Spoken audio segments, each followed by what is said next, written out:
This subject would probably be useful to me.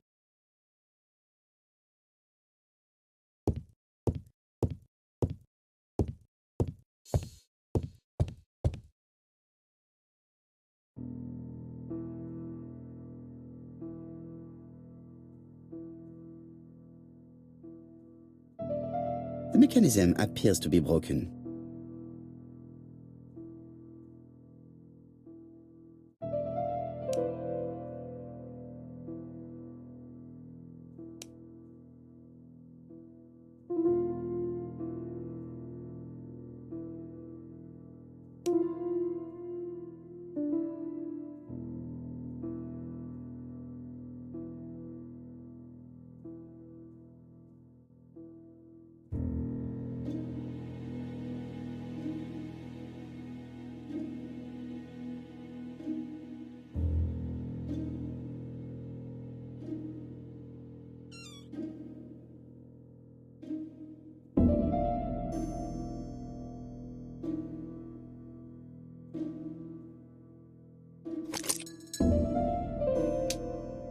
I hope that Hastings will not be cross with me. This part appears to be working. This is where the comms go.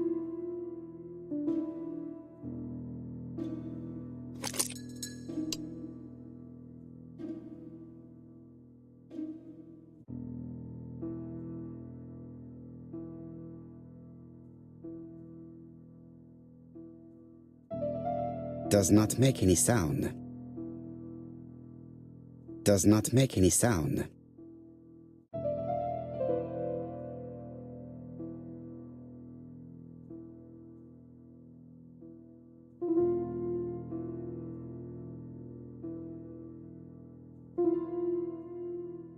This part appears to be working.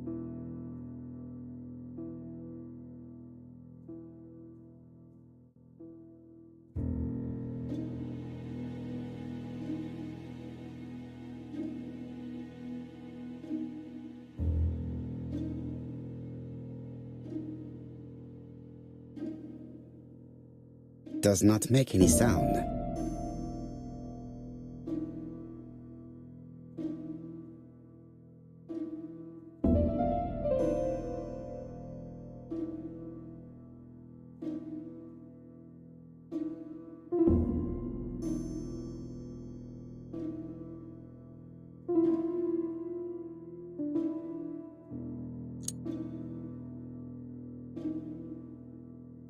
This part appears to be working.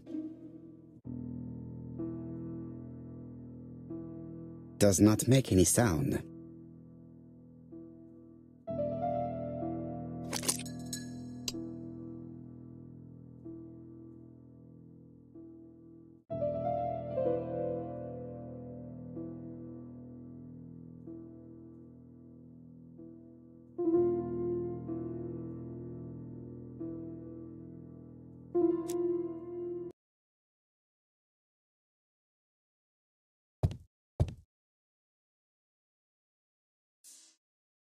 This couple appears to be having fun.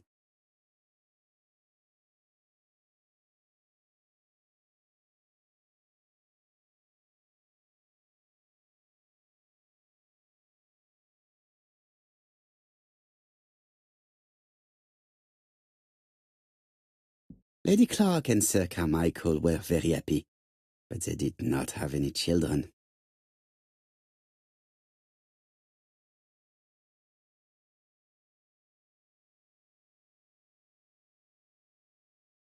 This subject would probably be useful to me.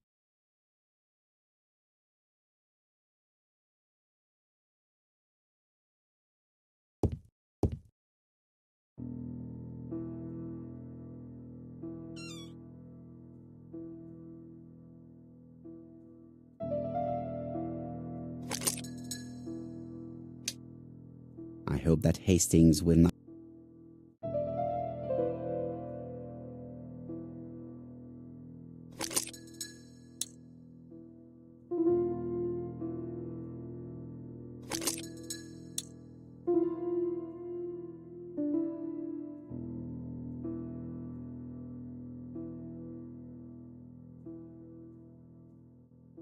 does not make any sound.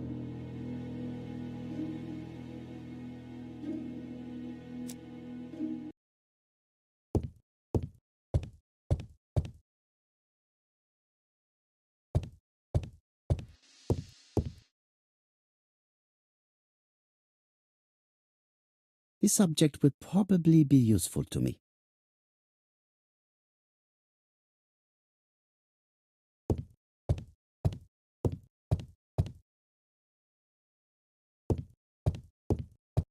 She is sleeping. I must find a way to wake her up gently.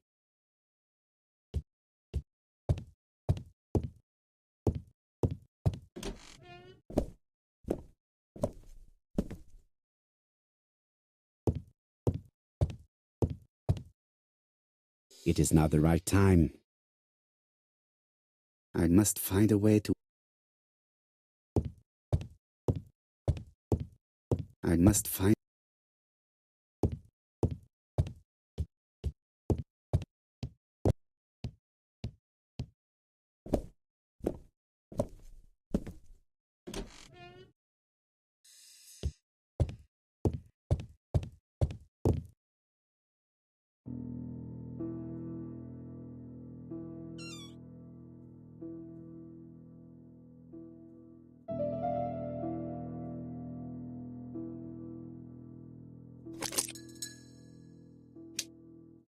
I hope that Hastings will not...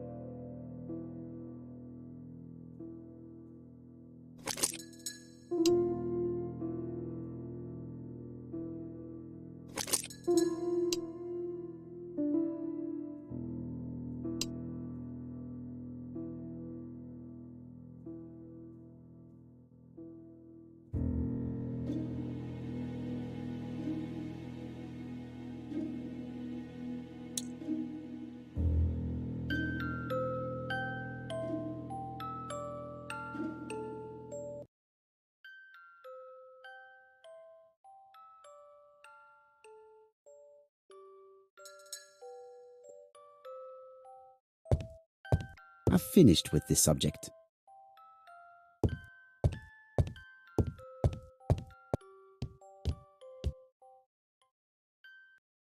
Oh, what are we talking about? Ah, yes, Thora Grey. Oh, Carmichael had great esteem for her, but for me she was nothing but a hypocrite.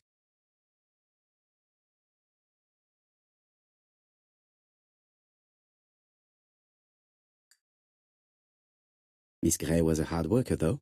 Thank goodness. Fortunately, she was good at her job. I don't see why you all think you should have to defend that girl.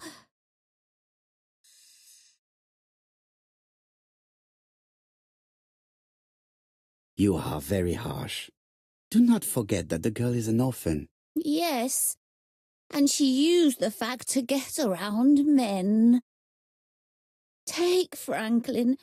He's fallen for her sweet-talking charms. Oh, he's a lovely boy, very plucky and sure of himself. But so naive, oh, when it comes to women.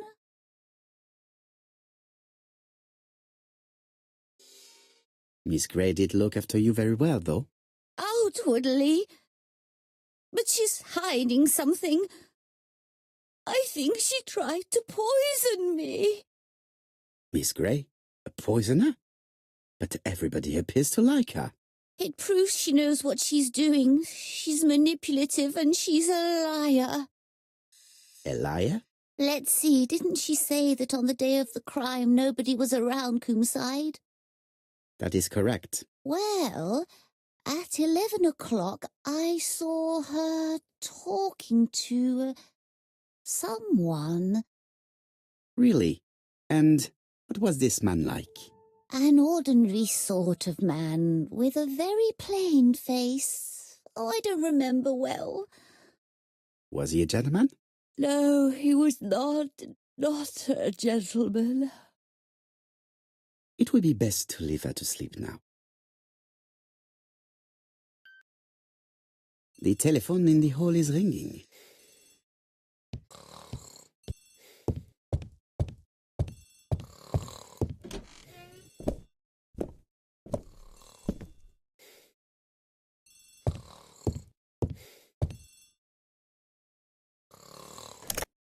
Hello?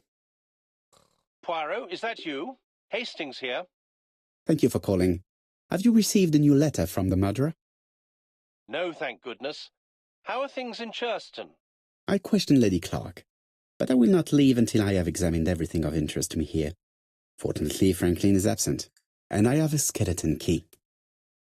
Have you seen Thora Grey again? Briefly. But rest assured, I intend to summon her to London soon. She's a fascinating girl. But secretive. I would like to ask her a few questions. Poirot, she wouldn't hurt a fly. Each to his own, my friend. Yours are pretty often mine old ladies that have the maladies. Poirot, are you mocking me? No ill intended, rest assured.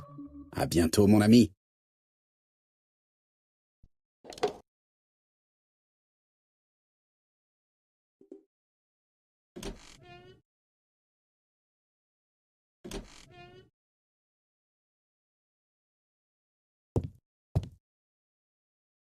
How am I going to open this trunk?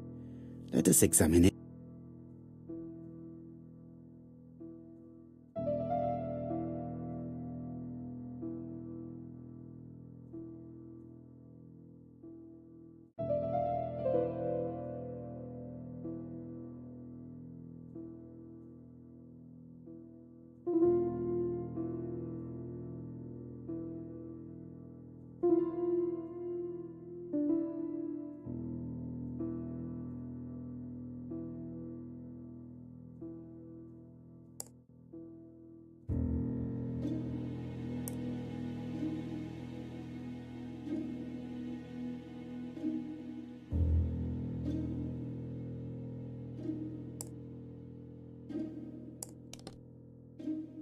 Leaving the code on the trunk. What a strange character Franklin is.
So, what is this sound?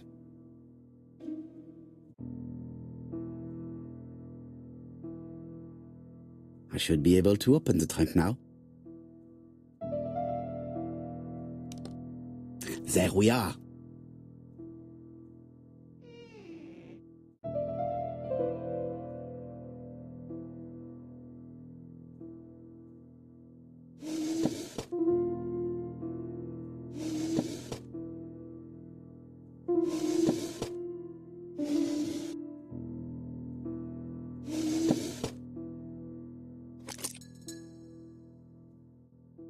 Why has Franklin put an Allen key inside his trunk?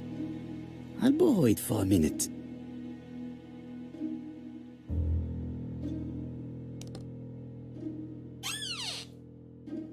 Whiskey and other good quality drinks. Mr. Clark really has refined tastes. Whiskey and other good quality.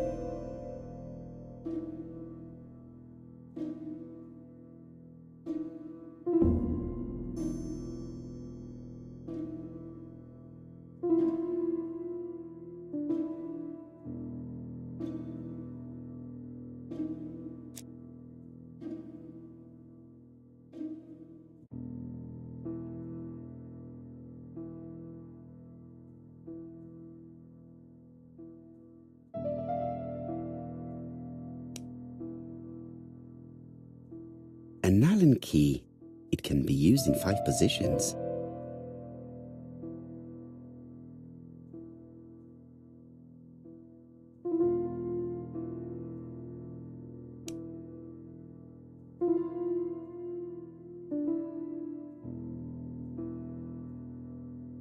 An Allen key.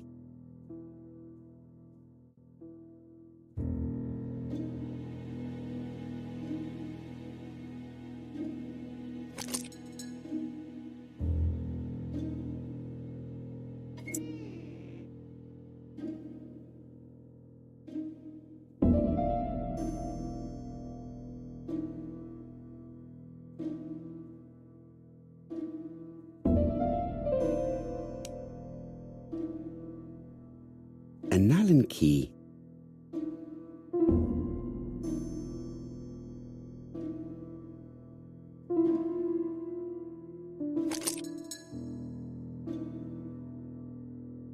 Another screw.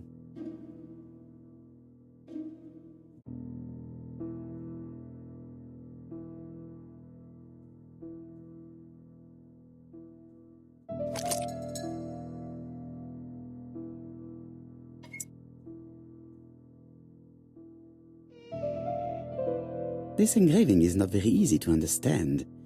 I need to sort it out.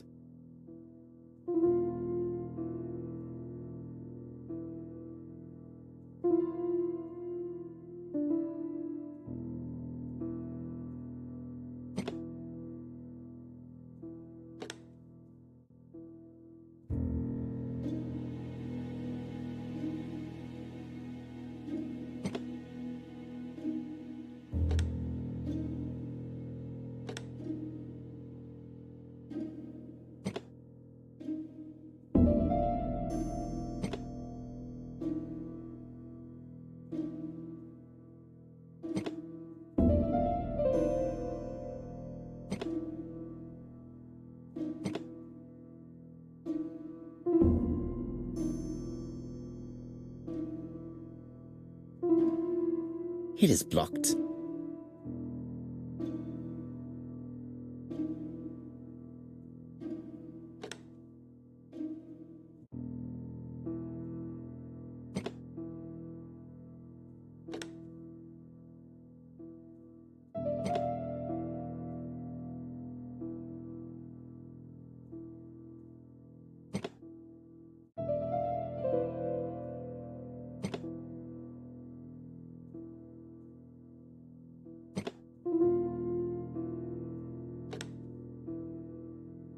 Franklin must really love his country to have an engraving in his trunk. I think I heard the panel above release.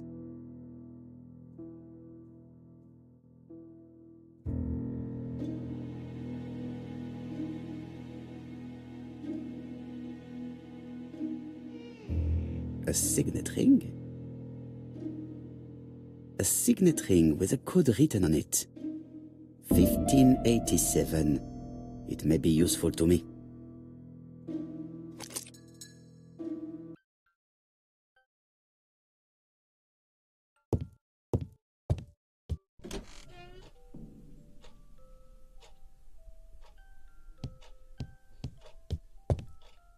The door is locked.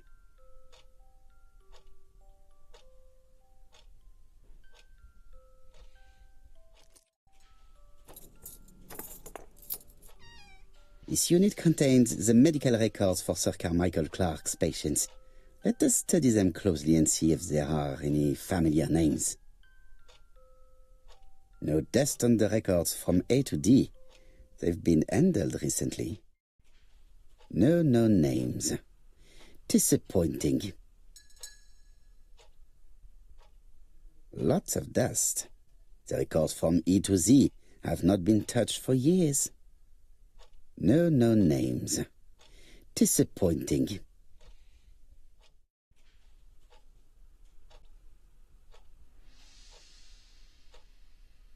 Sir Carmichael's collection could rival that of a major museum.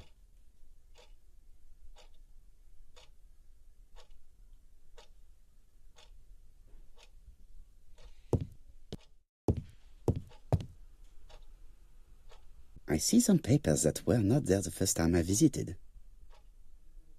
These daggers are only ceremonial weapons. I do not think that the crime weapon is here. Valuers report property. Building land located in Comside, Churston client, Sir Carmichael Clark, April 15, 1935, Court and Brunskill office.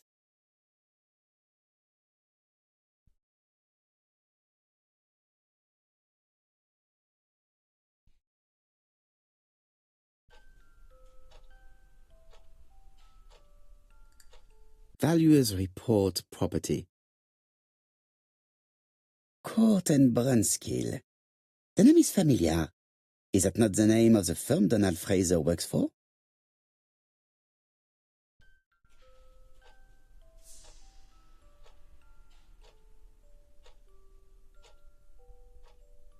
These daggers are only...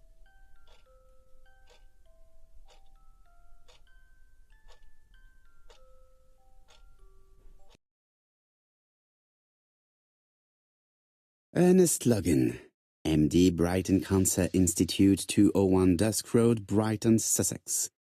To Sir Carmichael Clark, MD, Comside, Churston, Devon. Brighton.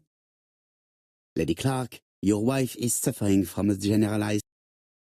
I estimate that Lady Clark...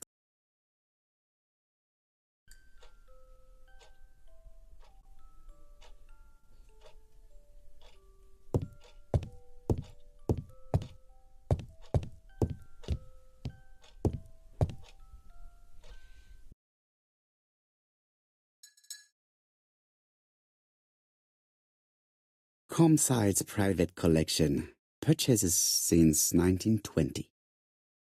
The catalogue for Sir Carmichael Clark's collection.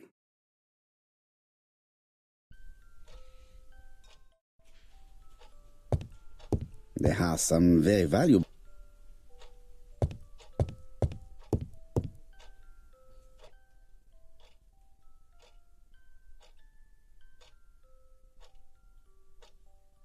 Traditional Chinese map. Facsimile. South is on the top of the map.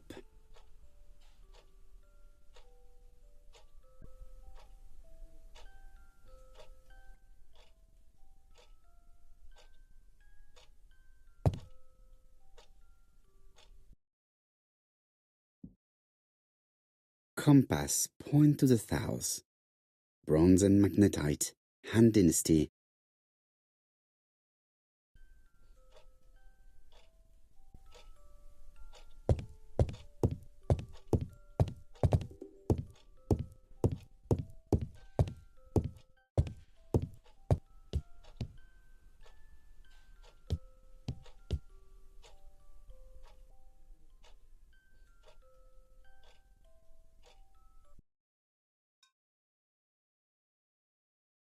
A dark dragon for a bright-haired maid.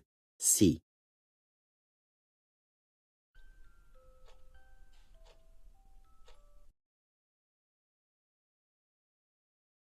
I've already seen similar daggers.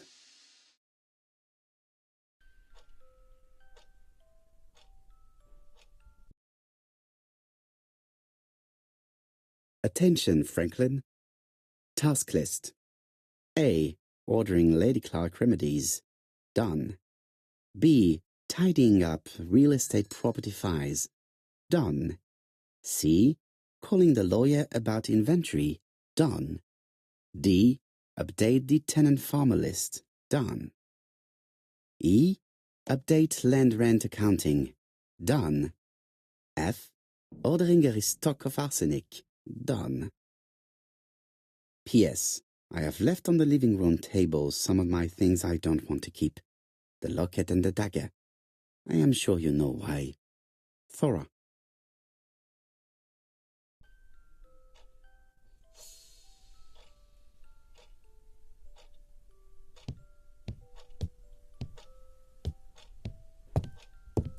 Order and method above all.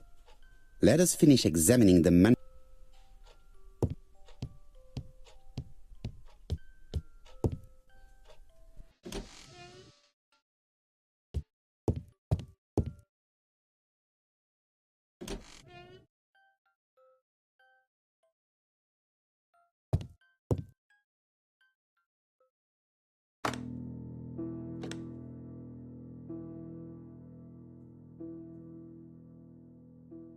This plate appears to be able to move, but something is blocking it.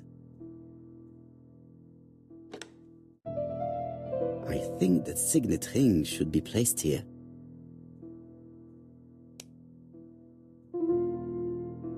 A signet ring bearing the Clark's family's coat of arms.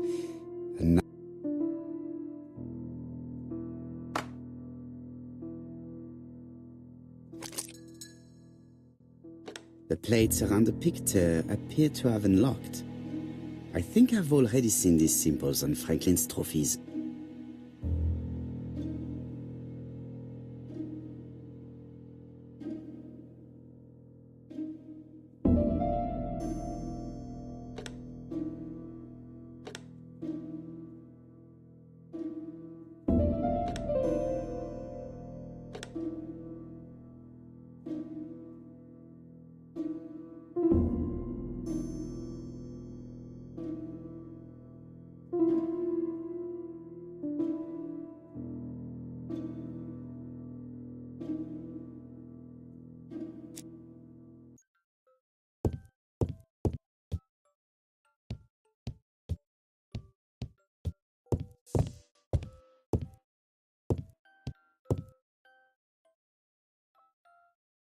Franklin appears to be very active.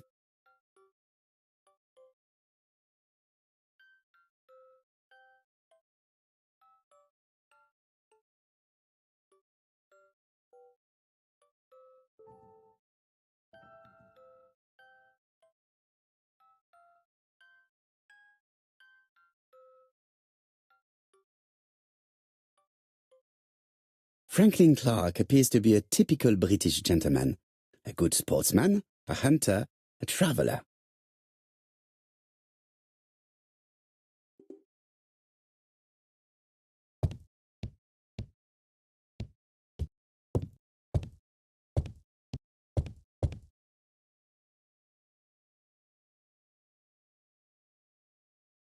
July 1920, Alaska Peninsula.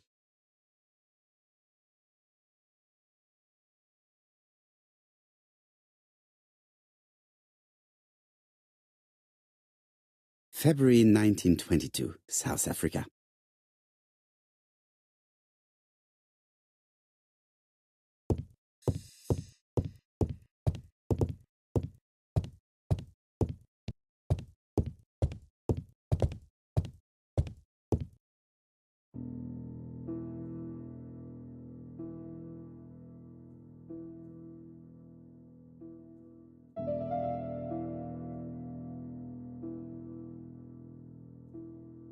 A Chinese symbol is engraved on this metal disc.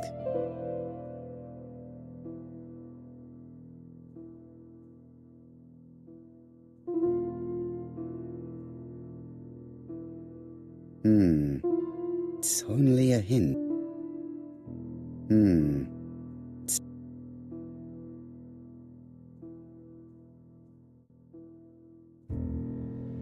Well. The characters engraved on this padlock resemble those engraved on the metal discs.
No, it's not the right code.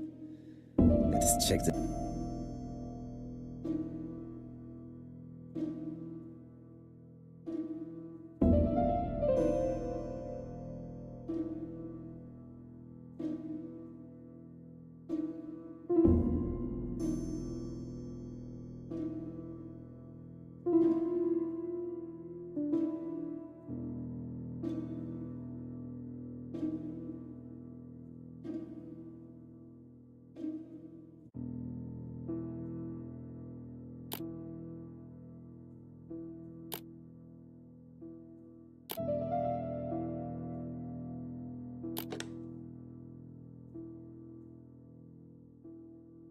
At last, the cupboard is open.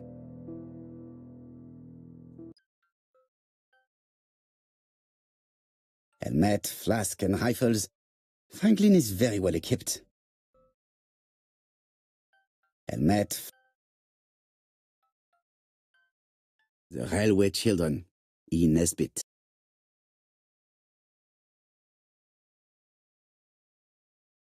For Franklin, und Effie's Christmas, 1910.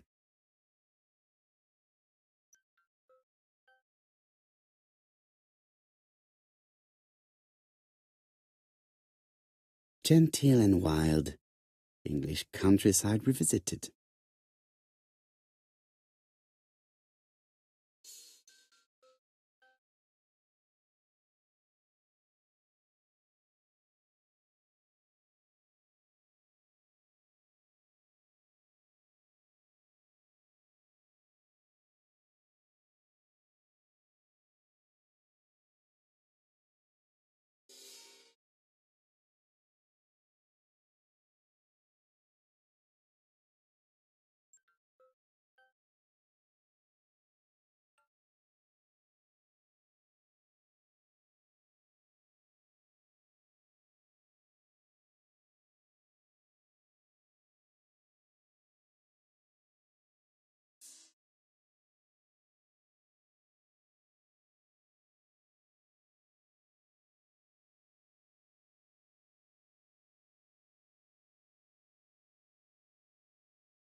Traveling in China, a practical guide for English travelers.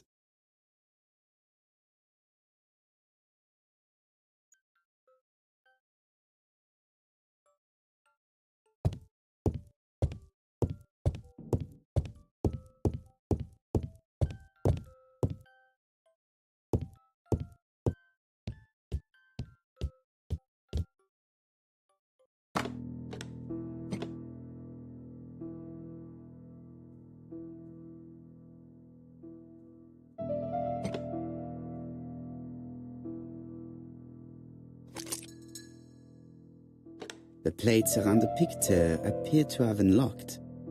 I think I've already seen these symbols on Franklin's trophies.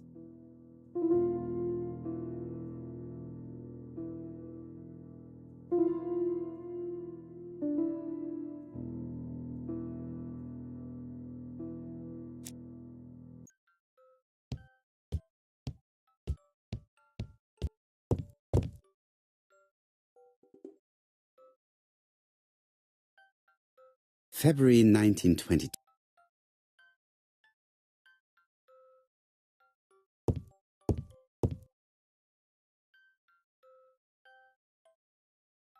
July 1920.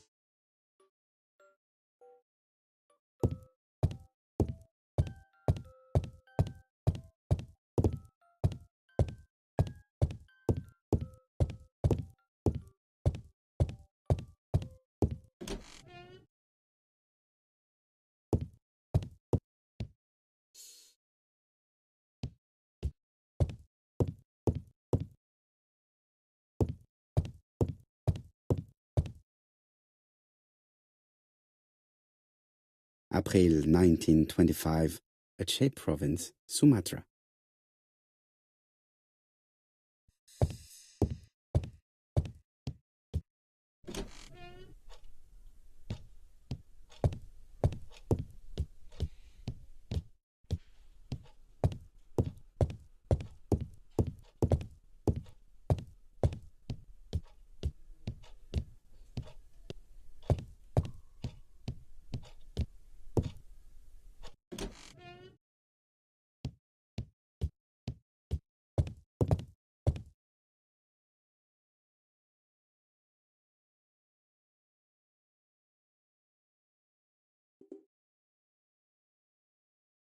The Black Dragon's Curse. To Franklin, who will never grow up. January 25, 1928. Car Charlotte.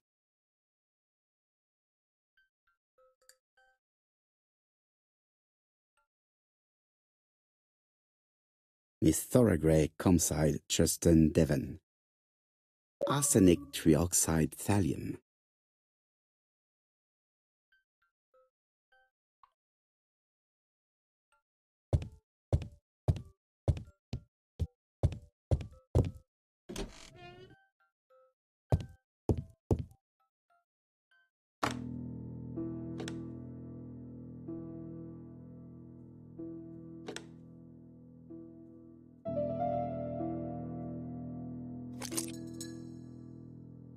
The plates around the picture appear to have unlocked.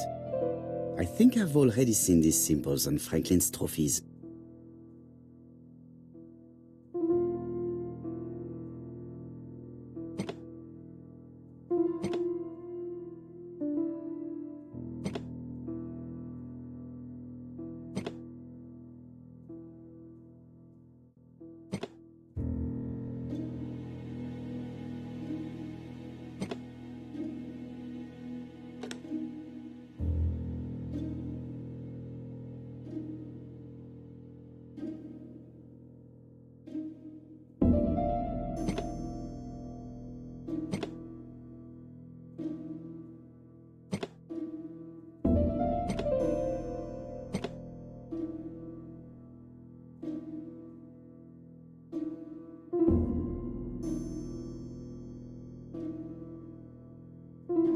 Australia. South Africa. Sumatra.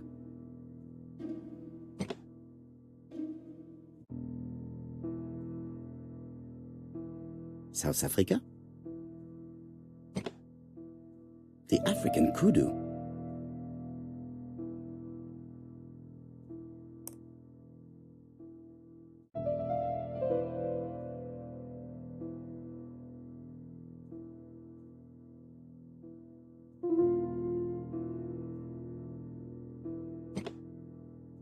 The lion of Sumatra.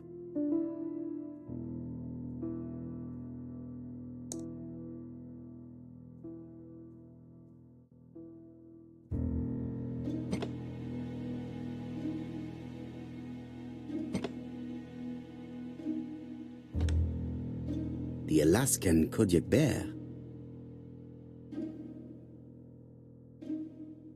I heard the sound of a mechanism. Strange way of protecting one's safe. Triangulating one's hunting sites on a map.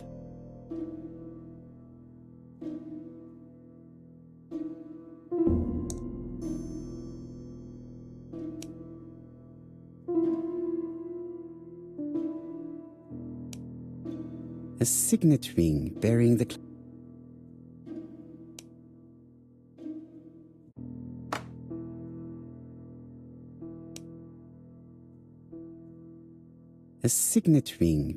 Clark's family's coat of arms.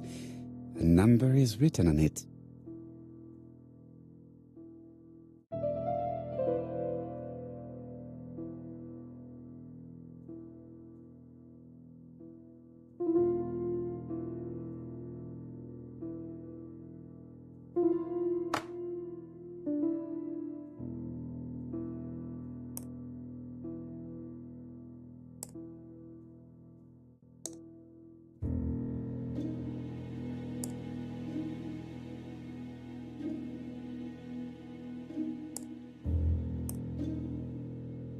These documents are very likely going to help me for the rest of the inquiry.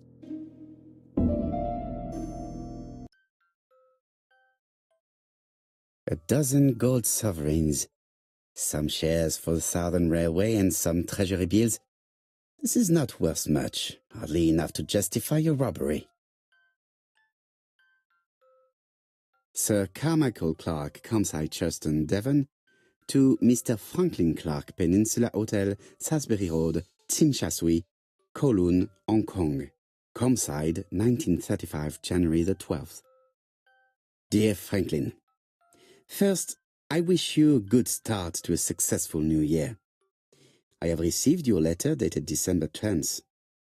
Thanks for defending my interest against Wang, this robber. Things could have got pretty bad if you weren't a real cold-blooded guy. I envy you for that. Things go on here much as usual. Charlotte is moderately free from pain. I wish one could say more. You may remember Thora Gray. She is a dear girl and a greater comfort to me that I can tell you. I should not have known what to do through this bad time but for her.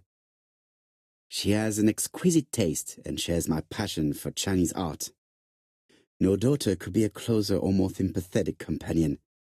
Life has been difficult, but I am glad to feel that here she has a home and true affection. You wrote me you want to stay in China for 1 more year or even longer. I don't object. The longer you stay, the more opportunities you will have to increase our collection. Nonetheless, you should know that we miss you here, and that Charlotte will be gone by the time you come back. I am, dear Franklin, your truly affectionate brother.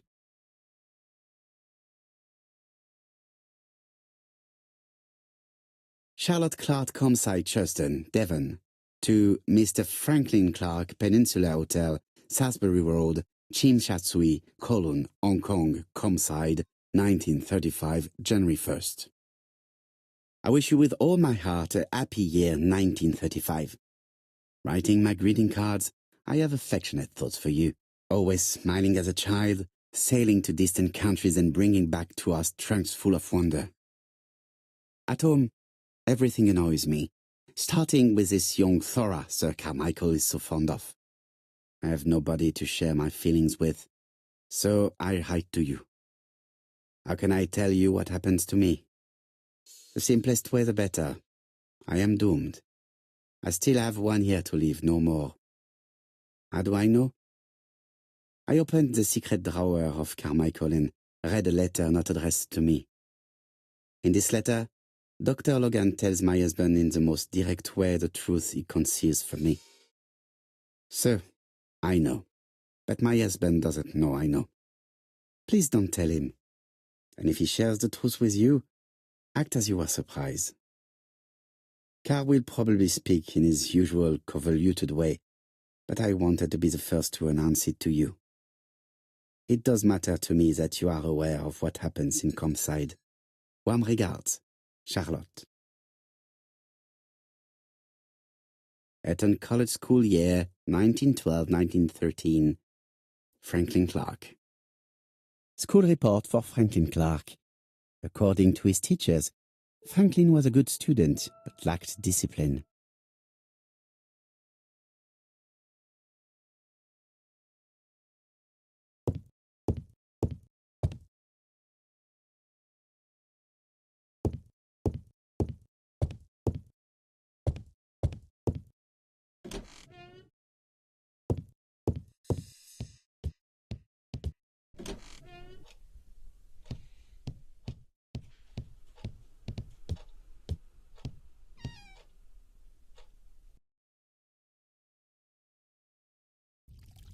Where is the horrible smell of carrion coming from?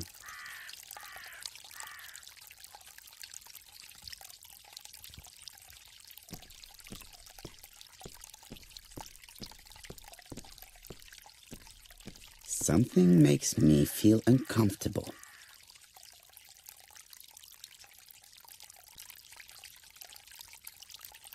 Brown pellets. Revolting. Tut-tut. The gardener does not follow the alignment. There, that's better. It is symmetrical.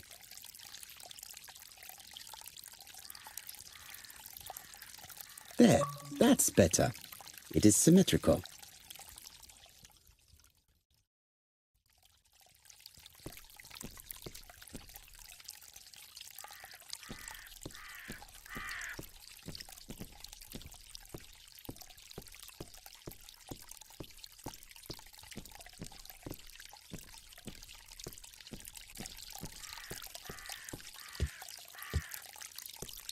I would like to congratulate Clark's gardener. What symmetry!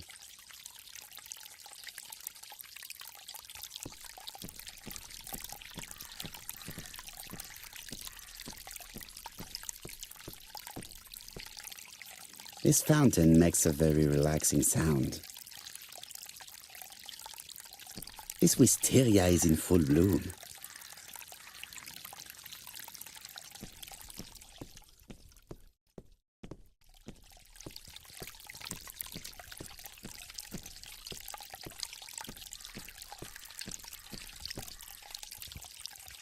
It was probably the gardener who lit this fire. Look here. I wonder if someone wanted to get rid of these papers. This object will probably be useful to me. Let us now try and get our brain cells to work.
Everything that Thorgray has left behind comes from Sir Carmichael's collection.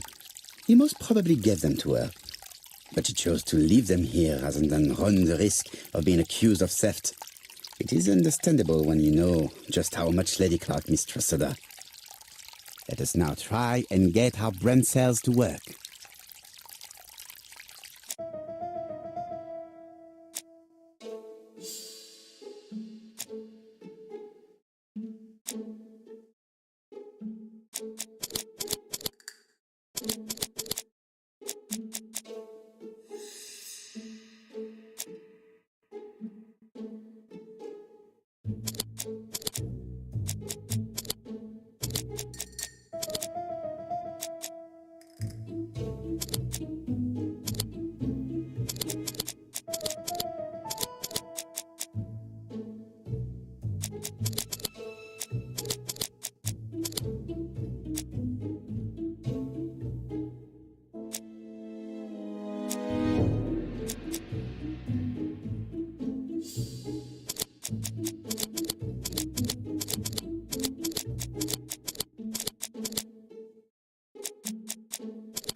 Thorgray had no reason to kill someone who only had a few months left to live.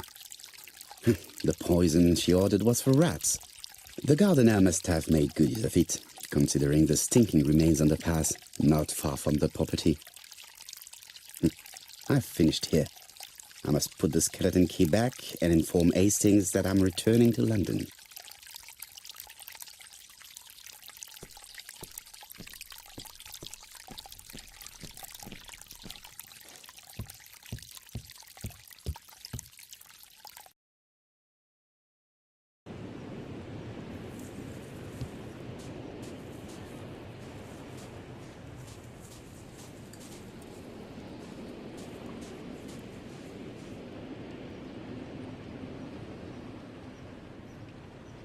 May you have peace, Carmichael.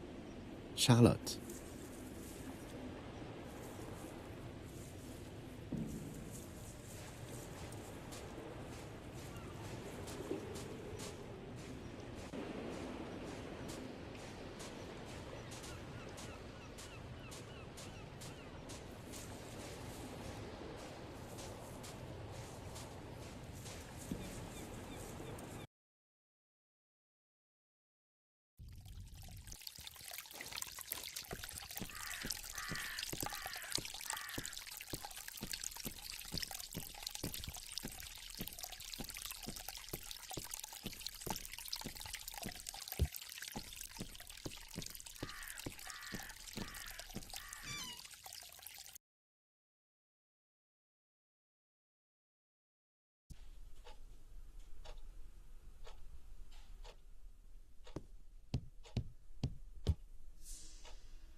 If someone has tried to get rid of these documents, they may be important.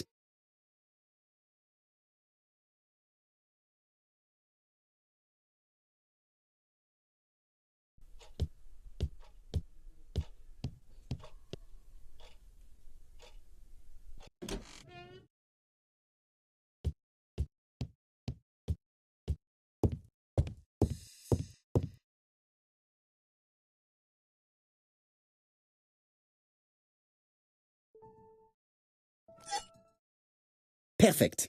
Nothing else is keeping me here.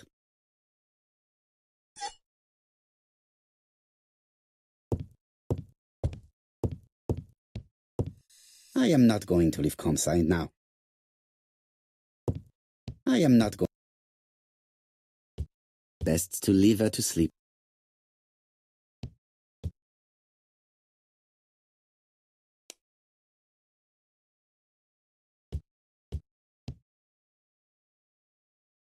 Hello, Hastings. I have finished in Shurston. I will take the first train. Tell me, do you know how to restore writing on a burnt document?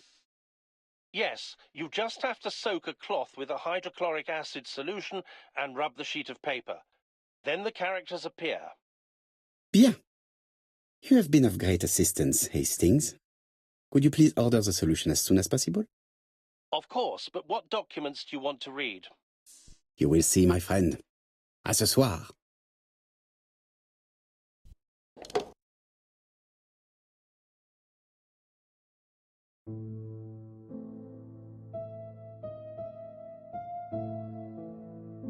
Donald Fraser is here.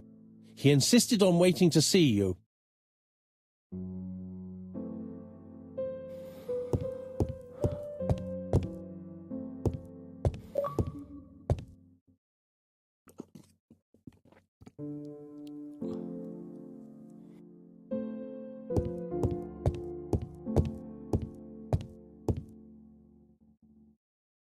This man is tired.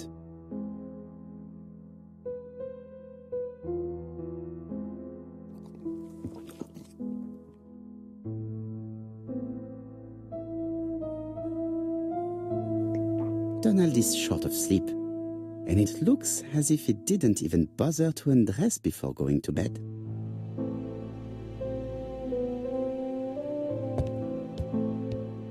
This bottle is for our visitors. Personally, I prefer the sherry.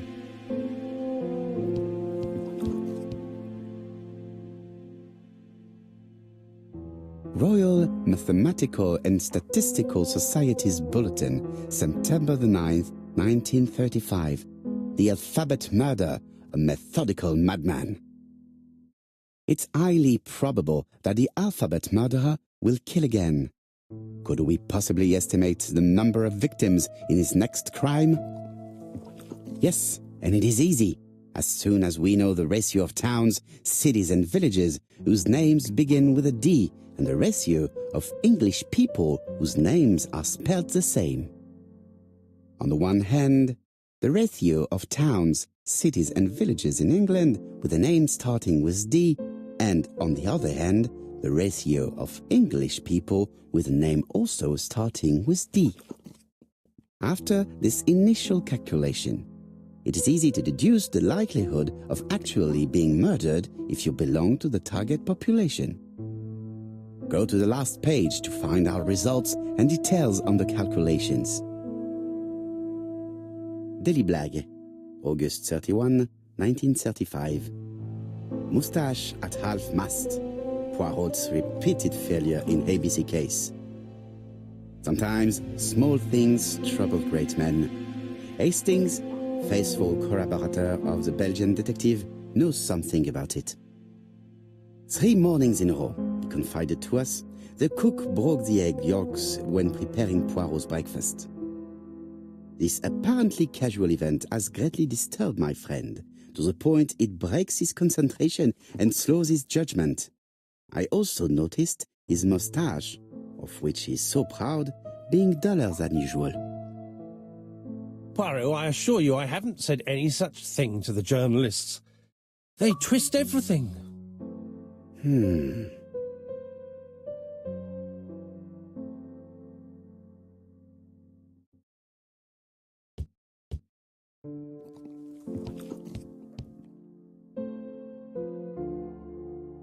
Mr. Poirot, I don't know why I'm here.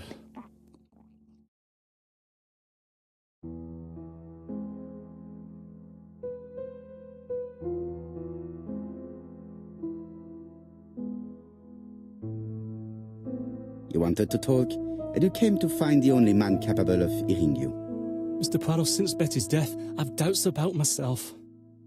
I don't know what to do. And I keep having a horrible dream 3 nights in a row.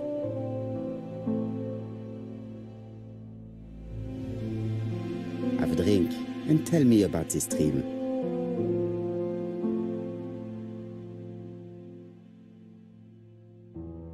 It's always the same. I'm on the beach with Betty. I grab her round the throat and I squeeze and squeeze until she's dead. Her head falls back and I see that it's no longer Betty. It's Megan's face. Have you seen Megan Barnard recently? Yes, our grief has brought us together. I never really knew her before. She's really quite a remarkable girl. But I would never tell her about my dream. Why not? Is it her you are attacking in your dream? No, it's Betty. And once Betty is dead, it's Megan's face that appears in its place. Very interesting. Let us now try and get our brain cells to work.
Mr. Fraser, I think that the real meaning of this dream is that you are in love with Megan Barnard.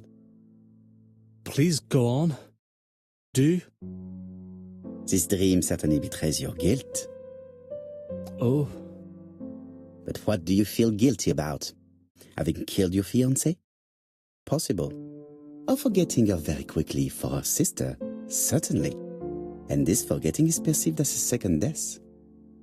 So you don't really think I was the one who killed Betty? I do not exclude this theory. I am simply saying that I do not need to know that fact to explain your dream and your guilt. Thank you for being frank, Mr. Poirot. You've helped me a great deal. I'm going back to Bexhill. I'll not take any more of your time up. It is late, Mr. Fraser, and you are tired. I'll sleep on the train. I like trains. It's easy to sleep rocked by the sound of the wheels. Poor boy, he seems completely lost. Well, women seem to like him. I think Megan will take care of him. Oh, I remember. Did you order the product I needed? Yes, we'll be receiving it tomorrow. Bien, it is late, and I asked Miss Gray to come tomorrow morning.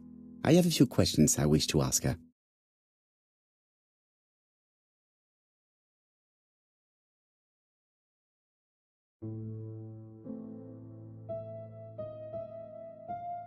Mademoiselle, I asked you here in order to answer a very important question.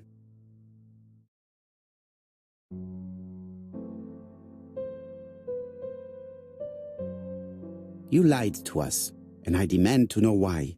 But what are you talking about? Yet, Lady Clark maintained that she saw you talking to a stranger on the front doorstep. Really? She must have been mistaken. Oh, I remember now. I'd forgotten all about it, but it wasn't important. It was just a salesman. One of those traders who sell stockings from door to door. Can you describe him to me? Medium size, glasses, dark suit, and a felt hat. Not the sort of man you notice, completely harmless. That's why I forgot all about him. Nothing else? He was very hesitant and shy. Usually door-to-door salesmen are very confident, but he wasn't.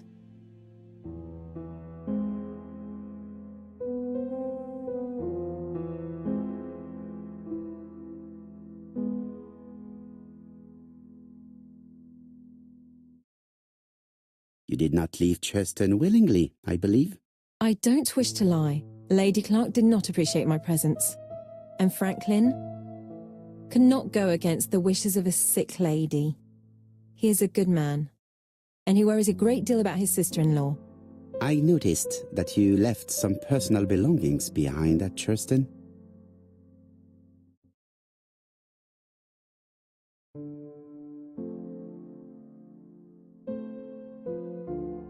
It was too risky for you to keep these objects, am I correct? Risky? What was the risk? You know very well what Lady Clark might have said if you had kept these objects. Indeed. These objects were gifts. But Lady Clark would have been convinced that I'd stolen them. By returning them, I put an end to such evil gossip. Bien. I must ask you one last question. Please reply frankly with either yes or no. If Lady Clark had died, would you have agreed to marry Sir Carmichael if he'd asked you? How dare you ask such a question? Sir Carmichael treated me just like his daughter. And all that I ever felt him was affection and gratitude, nothing else. Thank you, mademoiselle. I will not keep you any longer.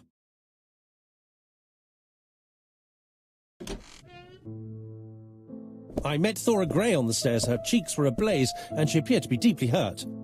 Poirot, have you offended the poor girl again? Do you have good reasons for accusing her? I accused her of nothing, Hastings. I simply asked her an important question she did not answer. Let us see if we can answer it for her. Let us now try and get our brain cells to work.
You must know how to read between the lines, Hastings. When Sir Carmichael refers to paternal affection, he's lying to himself. Read this engraving on the brooch. A dark dragon for an angel with glossy hair. These are the words of a lover, not a father. Lady Clark was not wrong. What if Sir Carmichael had fallen in love with his secretary? That doesn't mean that she forced him to do so. True, there are extenuating circumstances. She is a penniless orphan. But she's calculating. Just look how she avoided it when asked if she would have married Clark. I see. You think she seduced Sir Carmichael for her own gain, and that now she is doing the same with his brother. Poirot, your world is a very dark place. Do not get carried away, mon ami. We have another more important matter to settle. Really? Yes, would you believe that Miss Grey taught me something new? Let us now try and get our brain cells to work.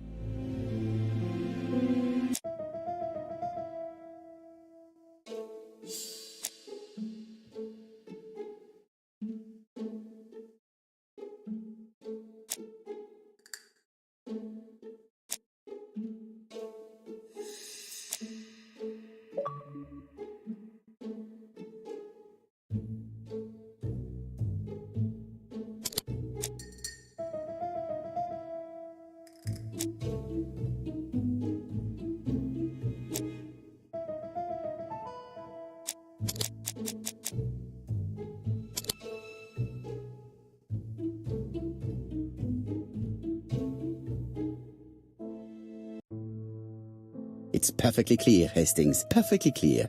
Indeed, a stocking seller visited Andover, Bexhill and Churston on the day of each murder. We have our suspect. This should be of interest to Job.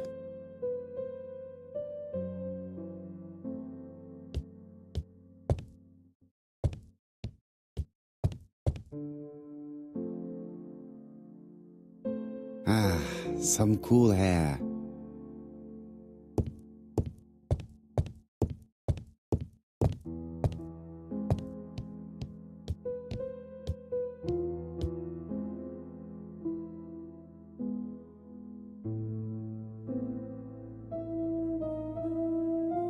Hastings photo album.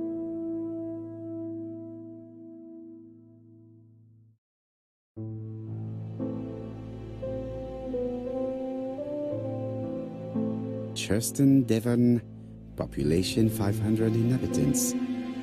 Hourly of trains.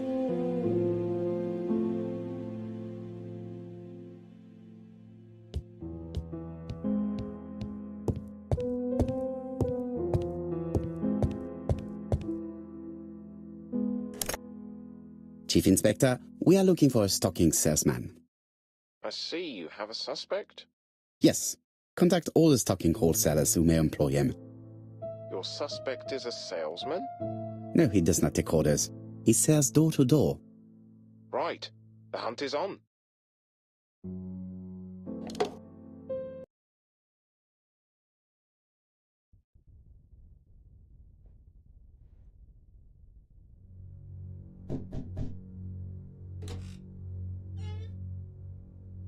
Are you leaving, Mr. Cust? Yes, I'm going to Cheltenham. You shouldn't travel today. You don't look very well. I have to. I have engagements. I must respect them.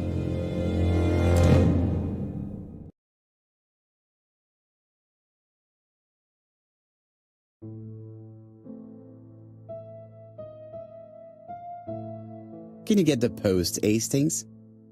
And why don't you go and get it yourself? Très bien. What's going on? I've never known Hastings to be so disagreeable.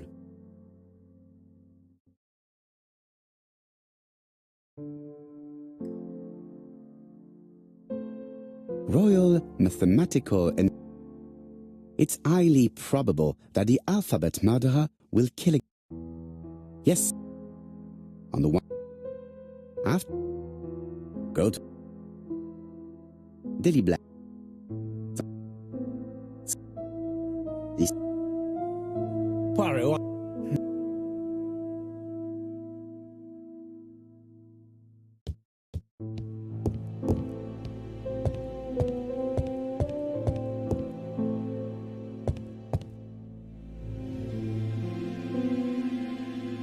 Poor Mr. Poirot.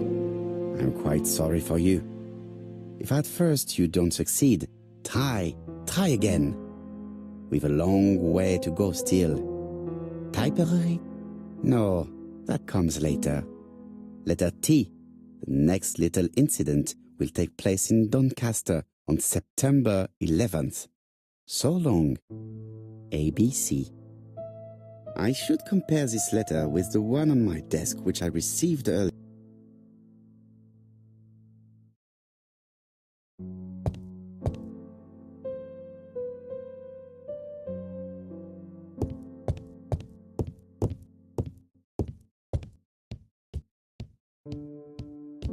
Mon ami, it is a pleasure to be working with you again.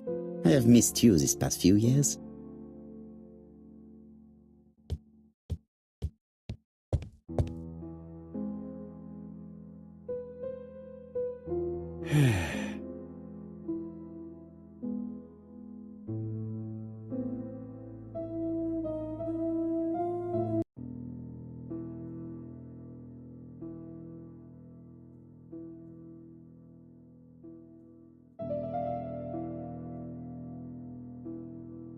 Let us examine this more closely. Certain characters in the two letters. Yes, this I. Yes, the I. I have to find some other.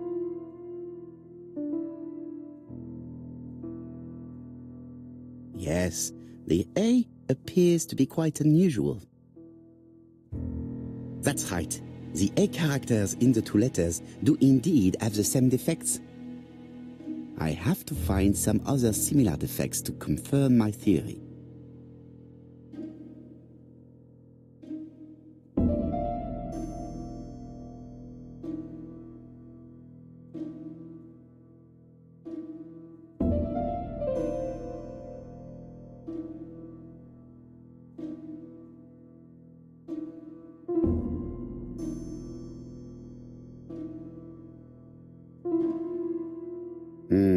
The W.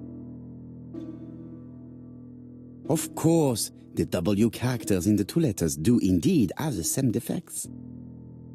My theory was right. These two letters were written with the same typewriter.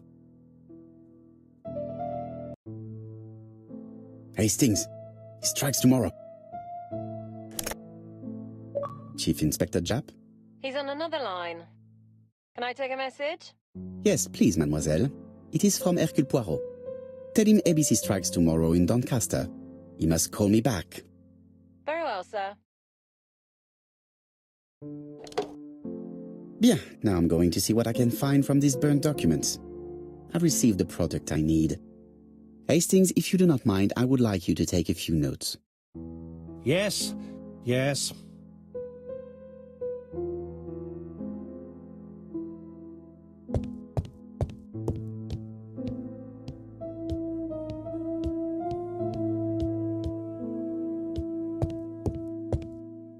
So, how are you getting on? I'm ready to take notes.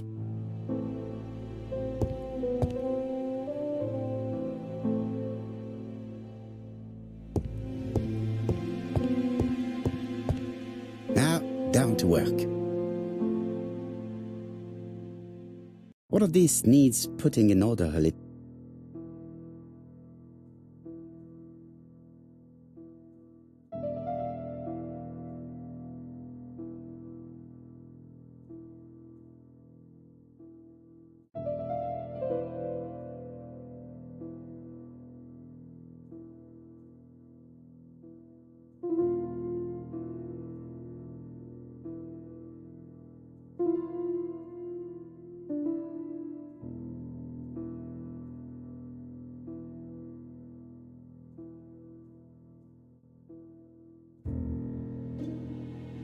This page will be reconstructed in a flash.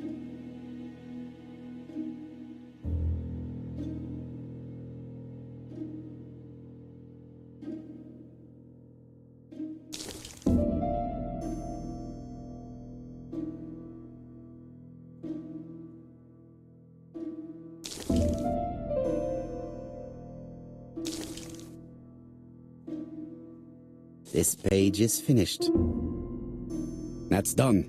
3 more to go.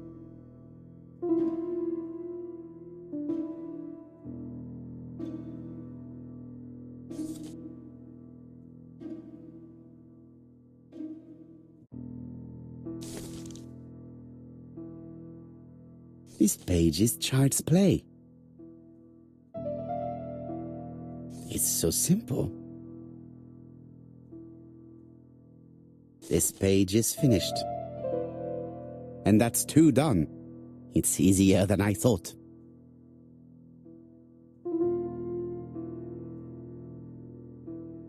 This piece should be placed here.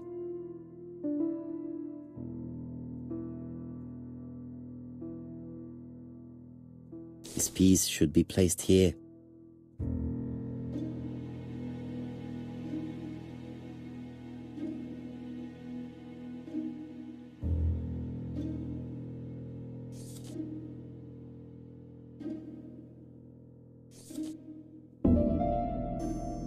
This page is finished. Only 1 more. Keep going.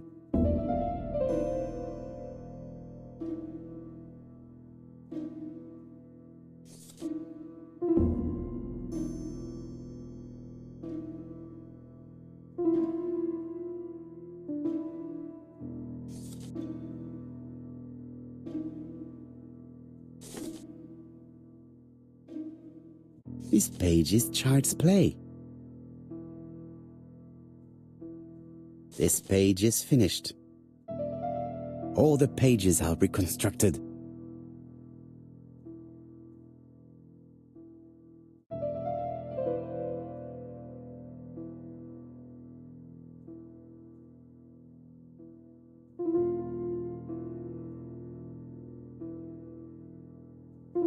All the pages are reconstructed.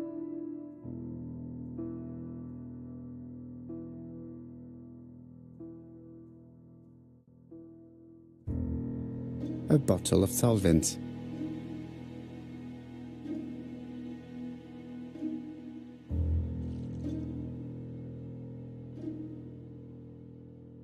The cloth is now soaked with solvent.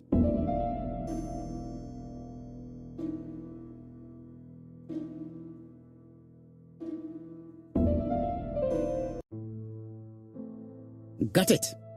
Make a note, Hastings, make a note. Mrs. Alice Asher, shop owner in Andover. Tracheitis, hemoptysis, prescribed laudanum. I got it. Look. Poirot, where on earth did you find these files? On a fire at the bottom of the garden at Campside. All right, but where did the person who burned them find them?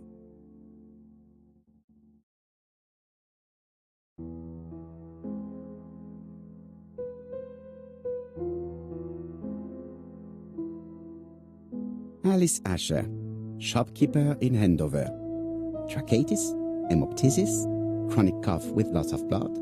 Prescribed laudanum-based cough medicine. Betty Barnard, waitress in Bexhill. Chronic bronchitis causing dysphonia. Advised to stop smoking. Alexander Bonaparte Cust. War wounded, mustard gas and head trauma. Pulmonary emphysema.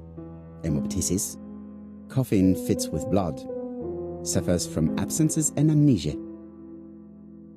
Dick Dudley Dunbar, owner of the Black Swan Hotel in Doncaster. Asthmatic, heart disease, heart condition. Let us now try and get our brain cells to work.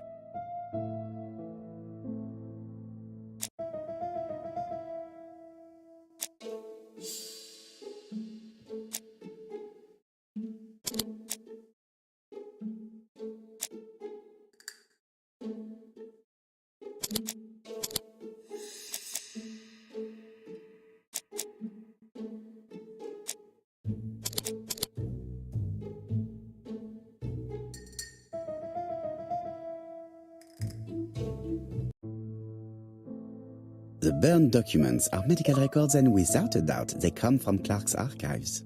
First of all, because all the patients have throat conditions. And secondly, their name starts with either A, B, C or D, and it is precisely the files that match these letters that have been tampered with. But why burn these files? How come the names of the two victims appear on them? And who are the two other patients? These are very good questions.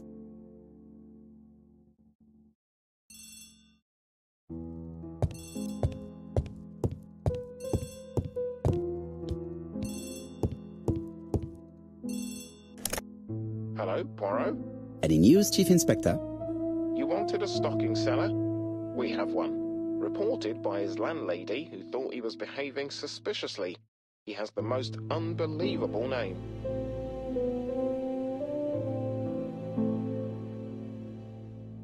Alexander Bonaparte Cust. Yes, Alexander Bonaparte Cust. How did you guess? Poirot, you have magical powers. It's a serious lead. I called Doncaster. A person matching Cust's description has been seen at the station. He got off the train from London, but after that, nobody knows where he went.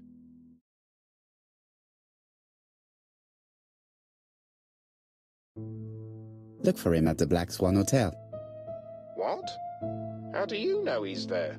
Trust me, Chief Inspector. You appear to be very sure of yourself.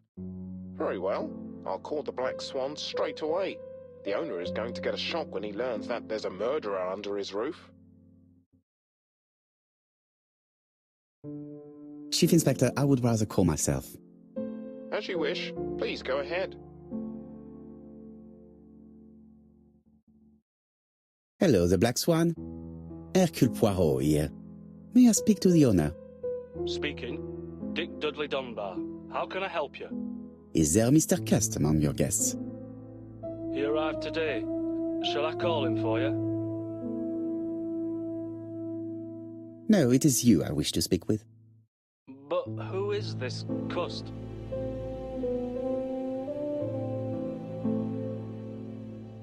Have you heard about the ABC case?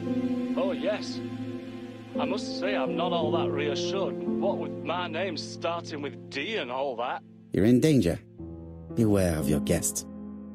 Do you think that Cust might be dangerous? Oh, I do hope you're wrong. He seems so harmless, you know. Oh, yes, completely harmless.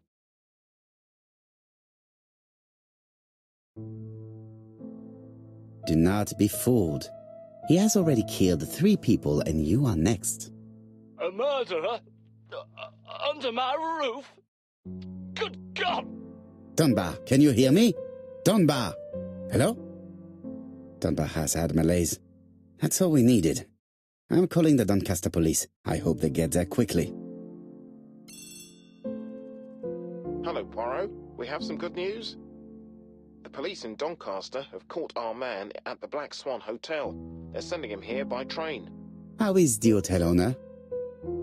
He had a heart attack. He was taken to the hospital. Oh no. It is my fault. When I told him the killer was at his hotel, I should have been more considerate. Come on, Poirot. You weren't to know he had a weak heart.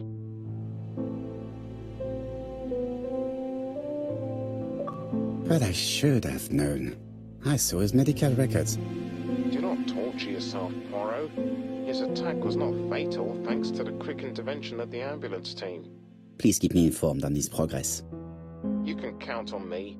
I'll do what's needed. I will visit him at his bedside when the murderer is caught. That's typical of you, Poirot. We should focus on the next part of the investigation in order to avoid other incidents. No, of course.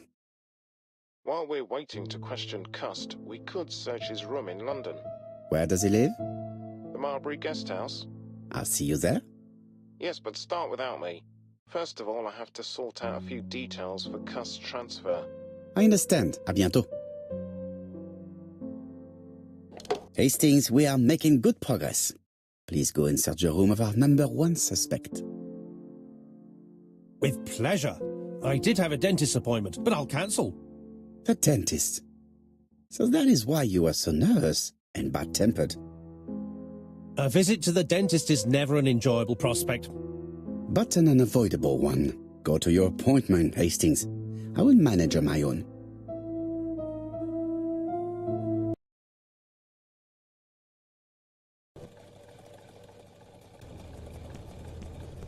To Marbury Guest House, please.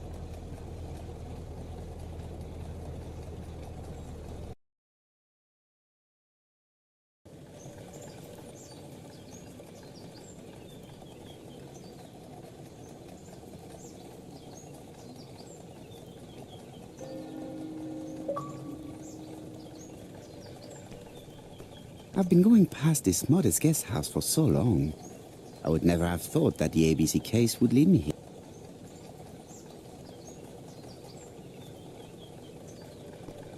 Marbury.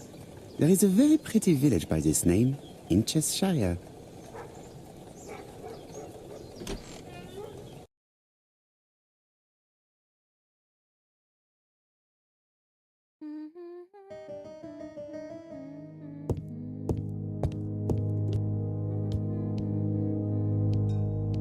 It is a very beautiful piano. Maybe Mrs. Marbury likes to play in her free time.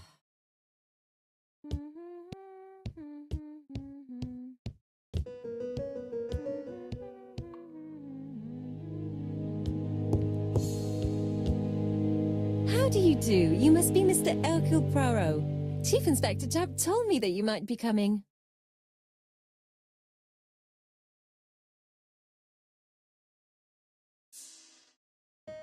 Madame, you may be of valuable help to me. It would be my pleasure to help you. Will there be some journalists there as well? I think you might even be interviewed. You are key witness.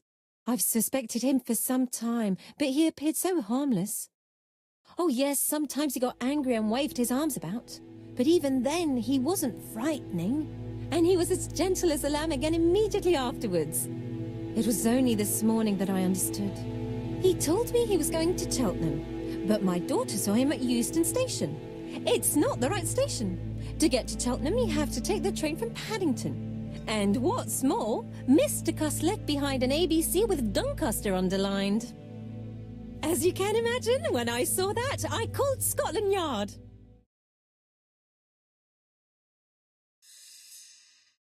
Well done. You were right. He did go to Doncaster. So I was right to warn the police. Tell me, did you have any other reason to suspect Mr. Cust? Well, he's odd.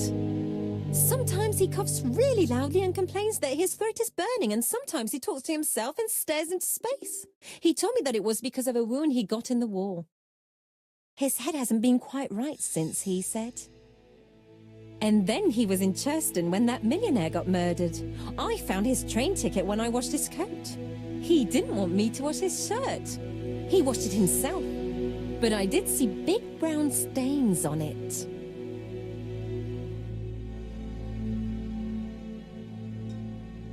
Where were the stains on the shirt? On the collar and on the buttonholes. Cut used to travel for his work. Is that correct? Oh, it wasn't for pleasure. He was always unwell on trains. But he had to sell his stockings around England. I have to respect my engagements, he used to say. Do you know where Cust was at the time of the murder in Andover and Bexhill? On June the 21st and July the 25th? No, I don't know. That was a while ago, you know. But surely you keep a register. It won't do you much good. Mr. Cuss rents his room for the year. If he goes away for a few days, I have no reason to make a note of it. Ah, I remember one thing. Bexhill's by the sea, right? Indeed, it is a large seaside resort. Well, as it happens, at the start of July, Mr. Cust asked me to repair his bathing dress. Suspicious, huh? Very interesting. Please continue. I also forgot to say that he started buying newspapers that talked about the case. When did he start buying the newspapers? Let's see. I think it was just after the millionaire's murder in Churston. He didn't seem all that interested before that. That will be all for now. I'm going to take a look at his room. Take the key on the counter.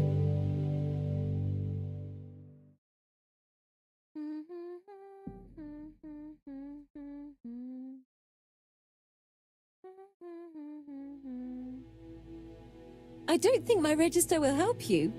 Mr. Cuss rents his room all year.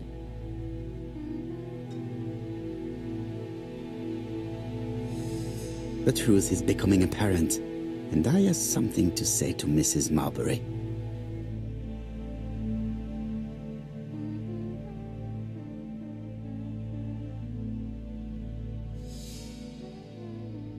It looks like I've found the real master of this house.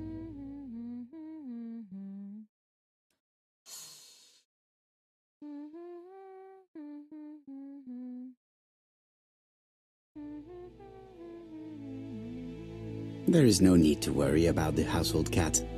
I'm sure that Mrs. Marbury lets it do what it pleases.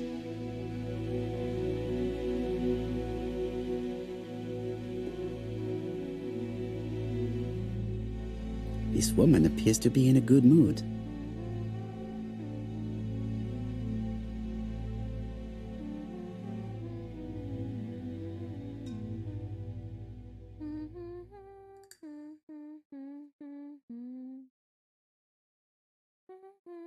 Mrs. Marbury is in a good mood. She's working very precisely in producing incredibly thin peel.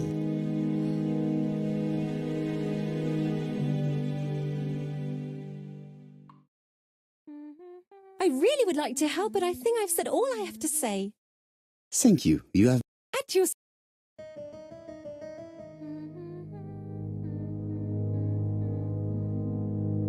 I have something to say to Mrs. Marbury.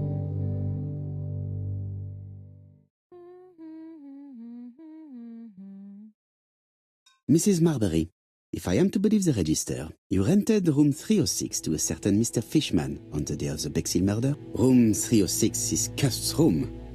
Can you explain yourself? Yes, I remember. Just for one night as a favour. Mr. Cust was away, all my other rooms were taken, and poor Mr. Fishman had nowhere to go.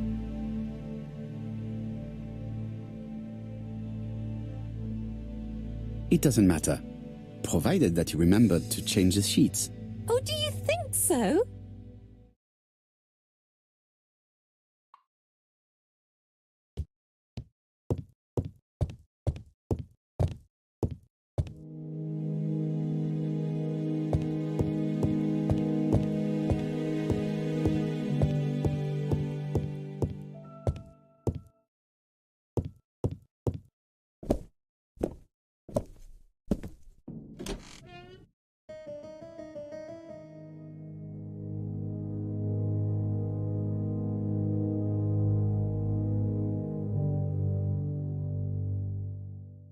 Laudanum Cameron's Chemists. Laudanum, a medicine for coughs. It is what Dr. Clark prescribed for Mrs. Asher. This subject would probably be useful to me.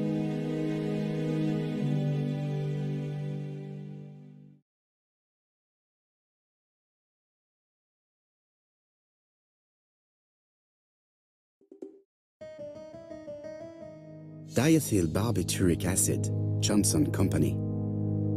I know this medicine. It is a powerful sedative. This subject would probably be useful to me.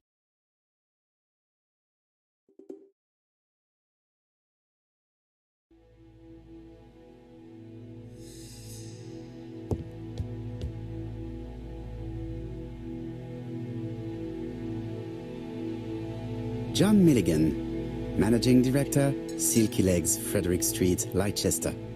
To A.B. Cust, Marbury's Guest House, 1935, May the 21st. Dear Sir, further to our letters dated 5th and 10th of the month, we confirm we are you as door-to-door salesman, according to the conditions stated in our previous letters.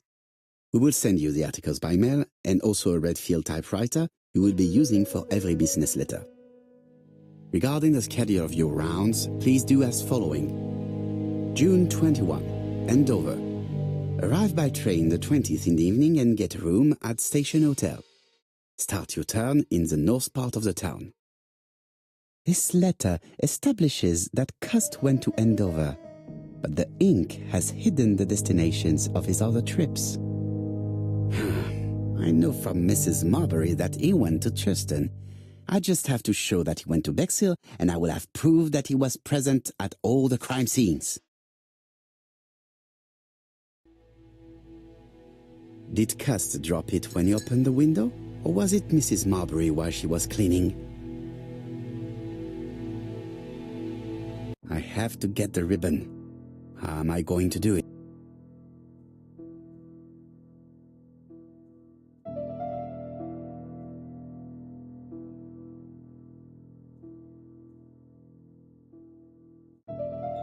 The right-hand heel has been removed.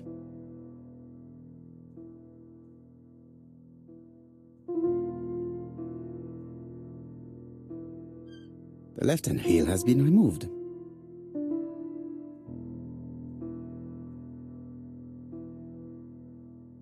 Something is blocking the ribbon.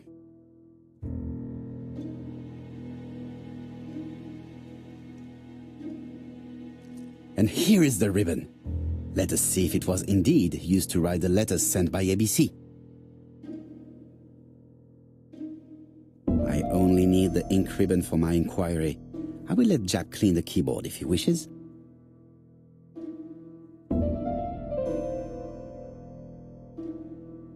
All the letters announcing the murders were written on Cust's typewriter.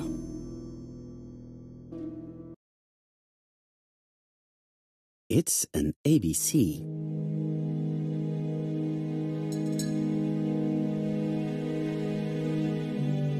A long-bladed knife. A murderer's weapon. This subject would probably be useful to me.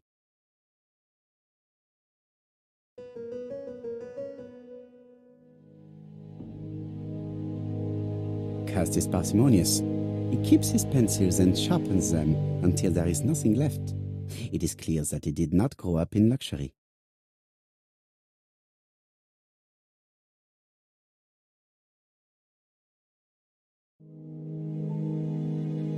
How awful. This place is a real mess.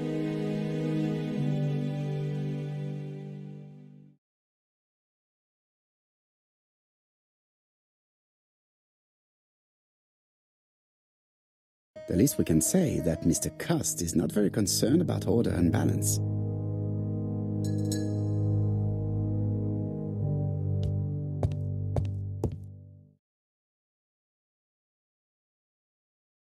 ABC guys, enough to sign about a dozen murders.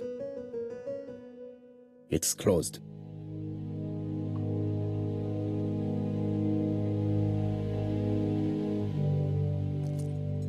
This knife is very useful. Who knows, maybe it never cut anything other than string.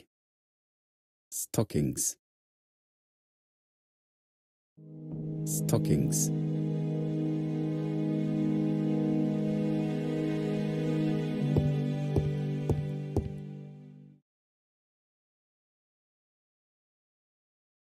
War of 1914-1918.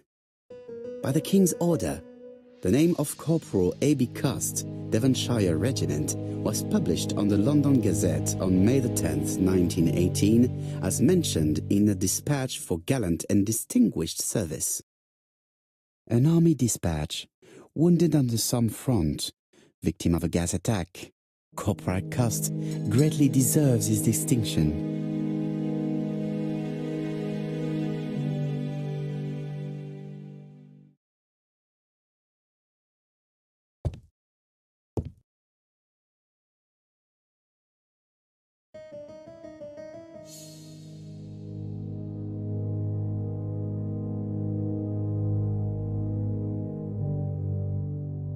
The Bexhill Daily paper, dated from the day of the Bexhill murder.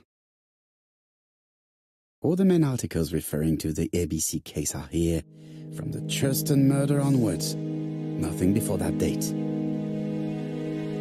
Most probably the basting dress repaired by Mrs. Marbury's expert hands. Trousers, white shirts, everything has been washed very well.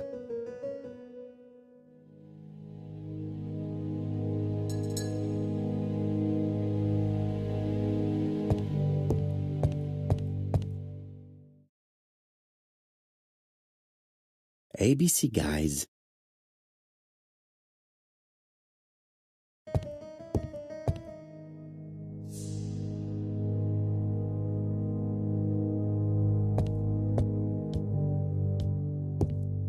It is now the right time.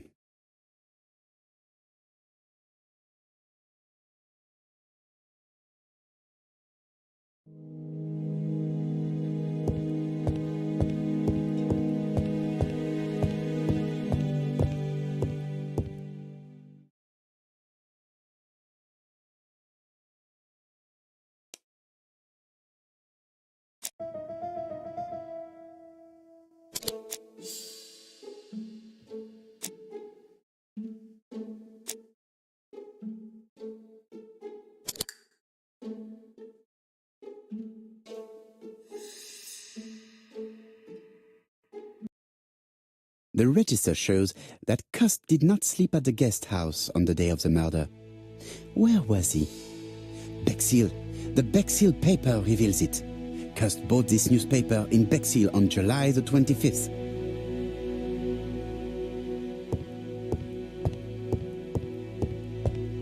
It is now the right time.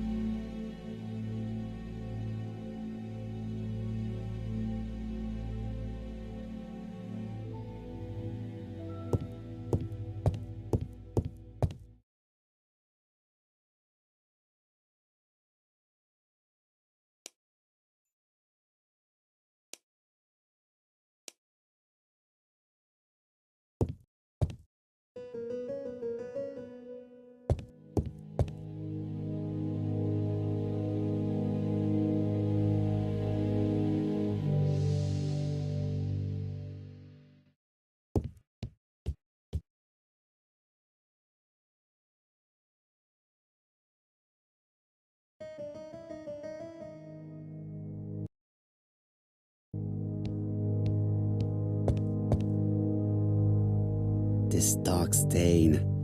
It could be blood, but goodness knows how long it has been there. No use continuing the inspection of this room. I've seen all there is to see.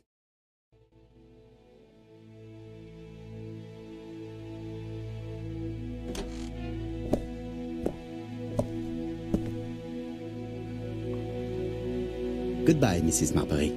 Thank you for your help. Bye. Ah, Chief Inspector. I was about to leave. Good evening, Chief Inspector. Welcome. Please excuse me, I must go to the kitchen. I'll leave the key of Mr. Cust on the counter. I'm sorry I'm late. I've spent ages with the Doncaster police. And you? I have established one fact. On 3 occasions, Cust was at the scene on the day of the crimes.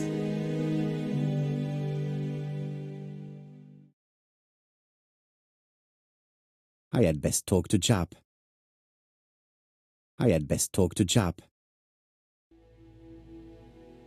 I've listened closely to what you have to say, Poirot. For me, there's no doubt Cust is guilty.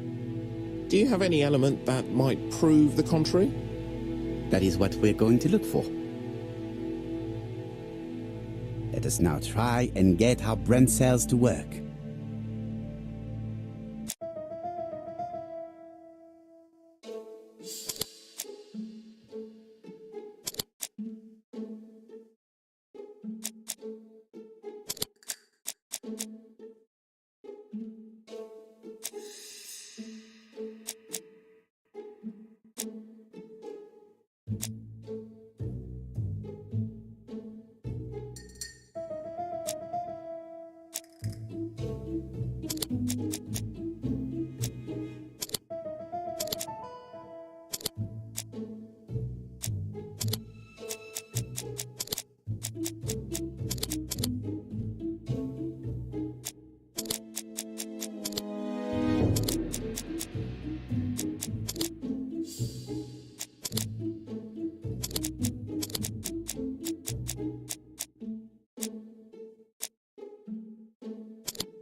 The evidence against Cust is overwhelming. His presence at the scenes, the knife, the blood-stained shirt, the ABCs in a box.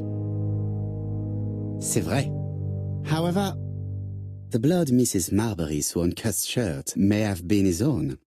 According to his medical records, he suffers from hemoptysis. The murderer cut Sir Carmichael's throat from behind, and the blood spurted outwards. You would expect the murderer's shirt to be stained on the sleeves, not on the buttonholes, yet we see quite the opposite. You would expect the murderer to keep the newspaper articles about his crimes. But Cust's collection starts in Cheston, as if it discovered the case rather late. I agree it's troubling, but it doesn't change my mind. There's small details that we should be able to clear up by questioning Cust. When can we talk to him?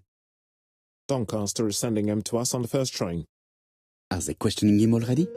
He says he can't remember a thing. It's plausible. Doctors say he suffers from absences and amnesia. Mrs. Marbury has confirmed this. He may have done the murders in an altered state. A familiar situation. It's not enough to clear his name. Dr. Thompson insisted that even if you don't know what you're doing, you never commit a murder without wanting to. Très intéressant. I shall remember that. Right. I'll go and examine the suspect's room. Chief Inspector, I took the liberty of removing a few clues to examinatum. All right, we'll discuss them tomorrow. In the meantime, I'm going to see if you've missed something.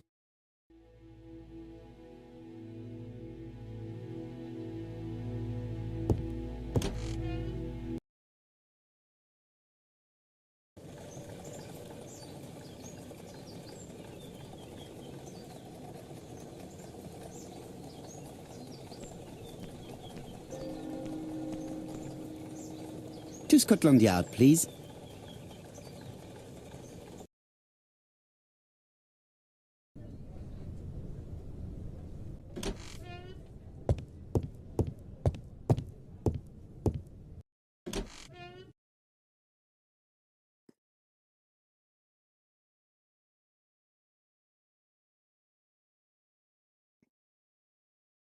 This man is not in good shape.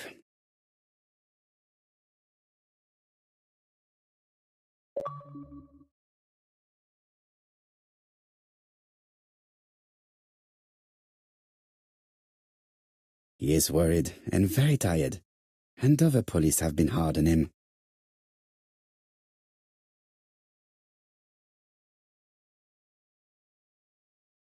What do you want from me?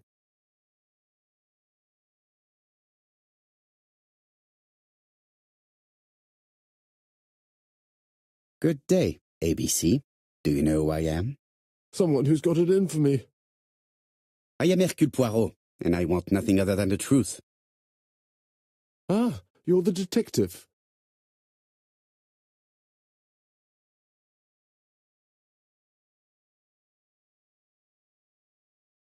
Yes, I am the person you have been sending the letters to. I didn't write these letters. I've already said so.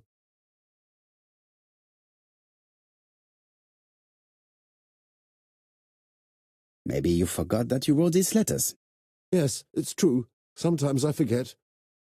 Maybe I did type them.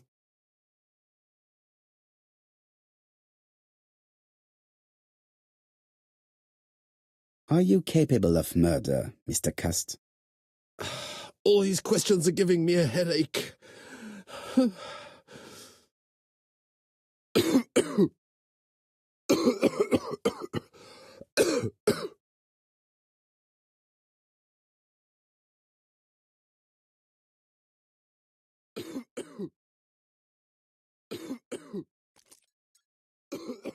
Take this.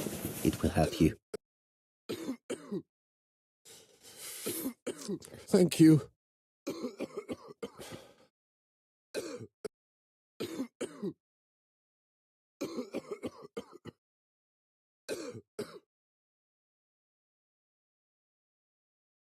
Oh, good God, my shirt is covered in blood again. Bon.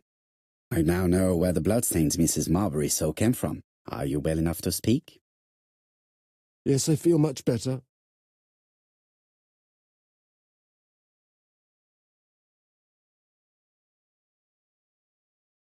Are you capable of murder, Mr. Cust?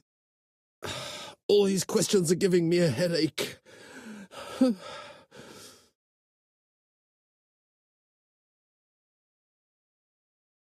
You suffered during the war. It's true. I was wounded. I suffered. But the army was the only place I didn't feel inferior. No questions. Just orders to follow. But ever since you were wounded, you have absences, bouts of amnesia. And headaches. Professor Clark treated you. Yes, a few years ago he really helped me with my burned throat.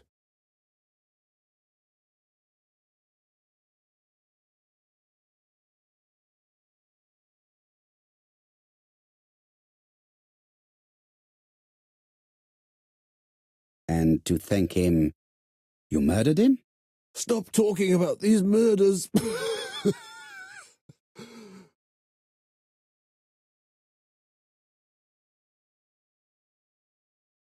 Do you deny being at the scene of the crimes? So?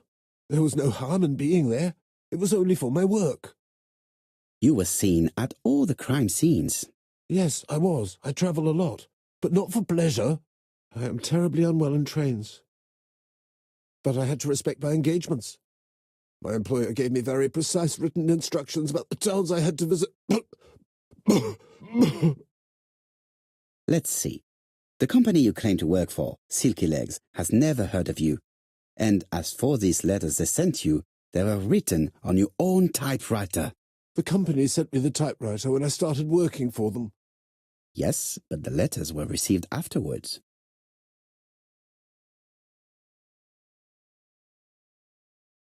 So it would appear that you typed them before sending them to yourself. I don't remember.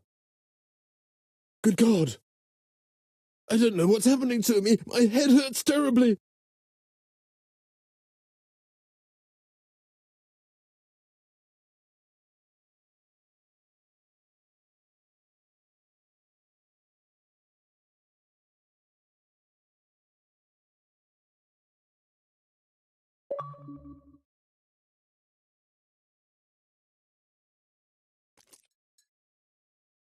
Take this.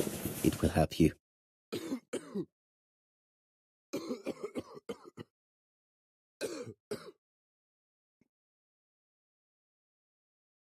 Oh, I think I'll be fine. Let us see, Cust. Look at me. You know very well that you committed these murders? Yes, I know. But I'm not wrong in saying that you do not know why you committed them. No, I don't.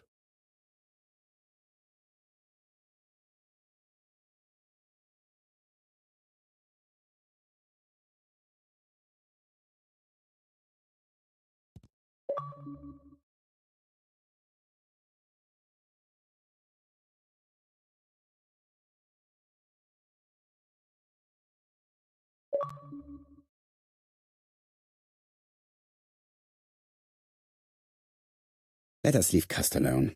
He's at the end of his tether. And what conclusions have you drawn? Plenty. It might help us to understand him a little better.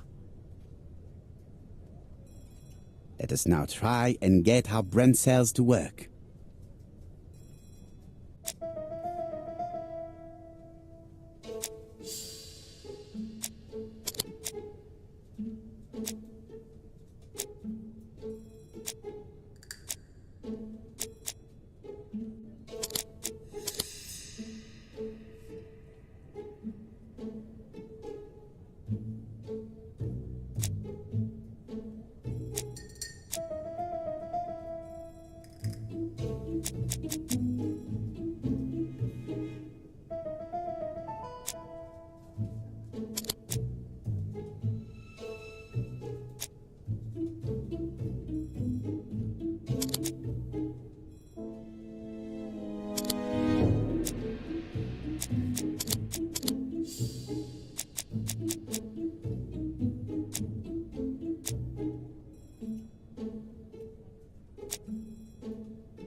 I don't see any clearer than before.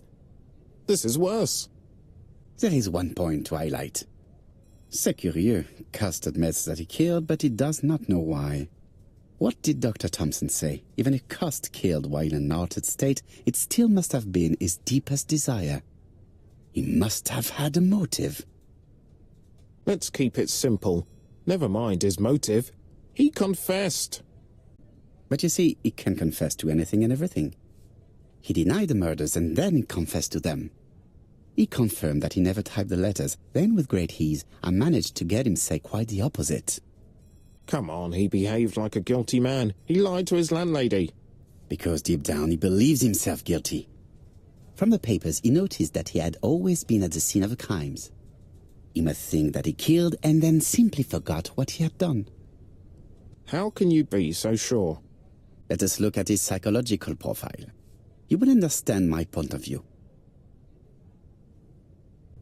Let us now try and get our brain cells to work.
You see? Cuss' character is quite the opposite of the murderer's. But if he's a madman, can we really talk about his character? You know very well that our murderer does not behave like a psychopath. Apart from the signature, there is no ritual repetition in the choice of victims. Very well, you're right as always. So we have no confession, no culprit, no suspects, nothing. And all that after 2 months of inquiry? What should I do? Have faith. Just give me 24 hours.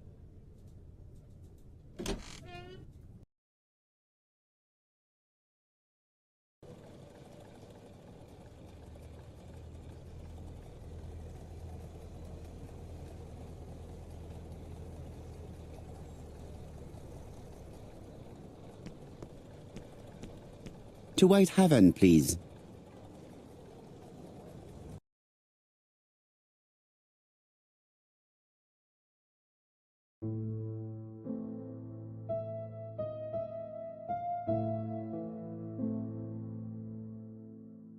Cust's arrest is a great success for you, Poirot. It's all clear now, except maybe 1 or 2 details. Details. Ah, mon ami. The devil is in the detail, as we say. Excuse me? Patience, Hastings. Everything will be clear once our guests arrive. Best be prepared. Slip a revolver into your pocket before they do. A revolver? But Poirot, what are you afraid of? Trust me. It is important you carry a weapon for this meeting. I will lend you mine.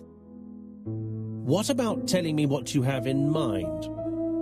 Surtout pas. You wouldn't be able to play your role. Wait 1 moment, I will bring you my weapon.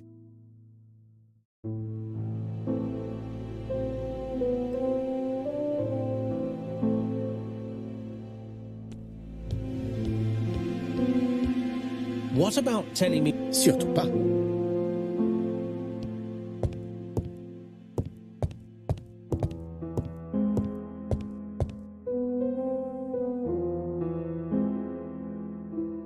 The Lancet, September 11th, 1935.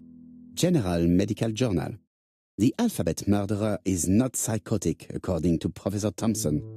In an early issue, we claimed that the alphabet murderer was not psychotic. Our assertion has just been confirmed by Professor Thompson, a Scotland Yard expert, who has spoken to the prisoner at great length. Not all obsessional killers are psychotic, he explained. It is true that Cust has a disturbed personality and memory disorders. But his amnesia, whether real or pretended, does not alter the fact that he was perfectly lucid at the time of his acts. Therefore, he will not escape punishment. Daily Flicker, September 11th, 1935. ABC affair. The latest victim in a narrow escape. The ABC murderer arrested in Doncaster in tragic circumstances. His name is A.B. Cust. He's struck in Andover, strangled in Bexhill, stabbed in Churston, and in Doncaster, he attempted to kill without any weapon other than the terror he inspires. His latest victim would have been Dick D. Dunbar. Mr. Dunbar, a hotel owner, collapsed when he found out suddenly that the killer was staying at his establishment. The police surrounded the hotel and arrested the murderer. Thanks to the quick intervention of the ambulance team, Mr. Dunbar is currently in hospital recovering from a cardiac arrest.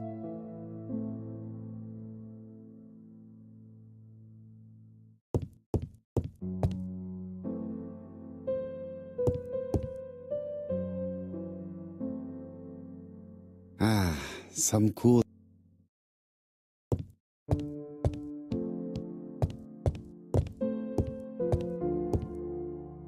The white ammunition are blank cartridges. The others are real bullets.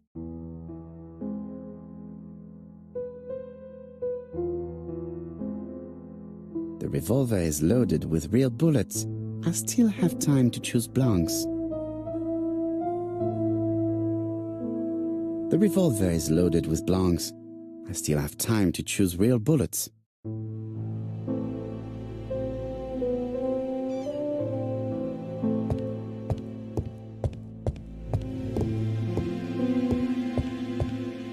What about telling me what you have in mind?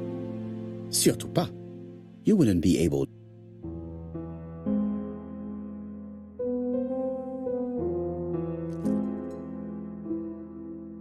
Voila, I entrust you with my weapon. It has hardly been used, it is almost new.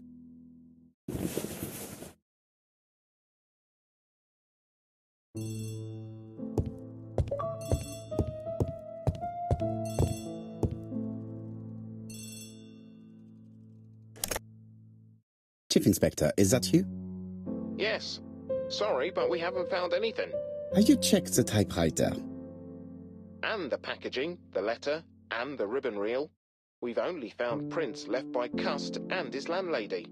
Well, never mind, I shall make do. So, are you still going to hold your meeting? Of course, Chief Inspector. I can hear my guest coming up the stairs. Why have you brought us here, Mr. Poirot? Since Cust's arrest, I thought it was all done and dusted. Miss Gray formally identified him, as well as Miss Barnard. Yes, and the stockings he saw drove the same brand as the ones found at my aunt's. This is all true. However, a case is not closed if some questions remain open. And one question is, why did the murderer send me his letters? Why did he challenge me, Hercule Poirot? Perhaps he wanted to play with you, to taunt you. Xenophobia? Maybe he didn't like you because you're foreign. I may be wrong, but maybe by provoking you he was looking for glory? All these theories should be studied. Let us now try and get our brain cells to work.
Is everything clear now?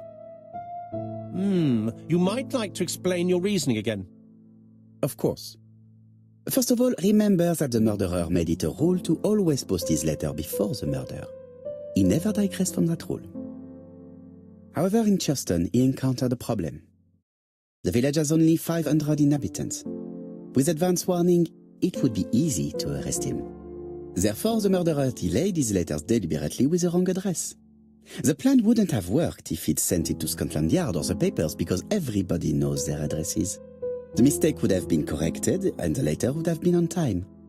That is why the murderer chose me as the recipient. Because for his plan to succeed, it was necessary for at least one of the letters to have a wrong address and get lost. It was very cunning.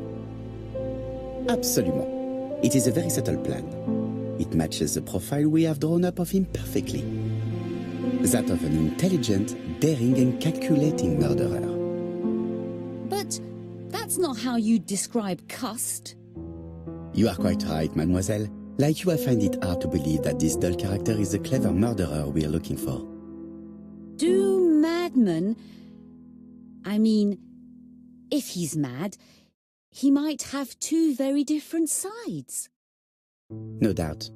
But the murderer is not mad. All the specialists agree that he does not have the profile of a psychopath.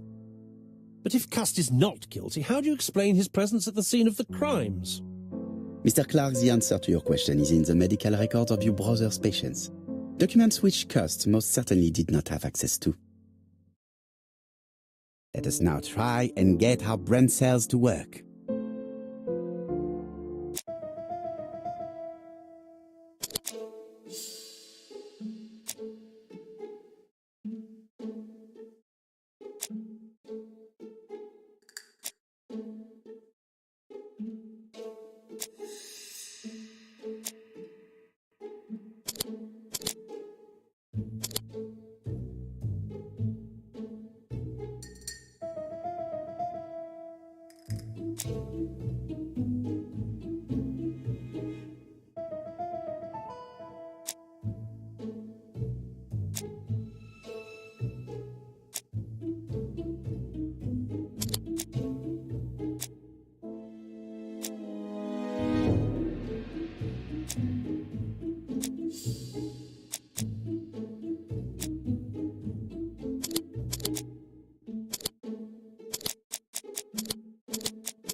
Dr. Clark's patients' records provided a very useful list of potential victims, sorted by alphabetical order. The killer definitely used it, explaining the fact that all the victims were former patients of the doctor. It is this fact that clears Cust once and for all, because he never had access to these records. So how did he happen to be at the scene of the crimes? Either the murderer sent him there, or Cust was following him closely. Cust's highly suggestible nature leads us to the second hypothesis. The murderer was manipulating him. He systematically sent Cust to the towns where he was going to strike, so that the suspicion would land on the poor man's shoulder. That's evil. What sort of killer could have such a plan? And what would he gain from 3 completely different murders? Indeed, it seems unlikely that the same murderer committed all the crimes. What should we take from that?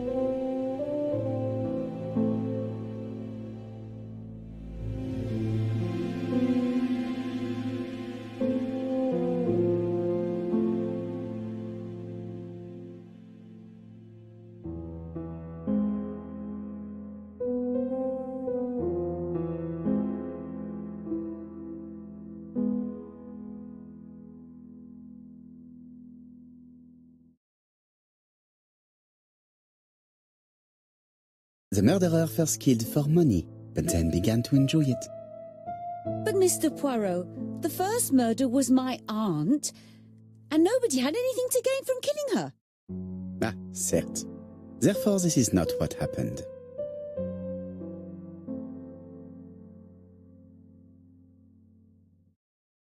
The murderer does not kill out of interest but for pleasure.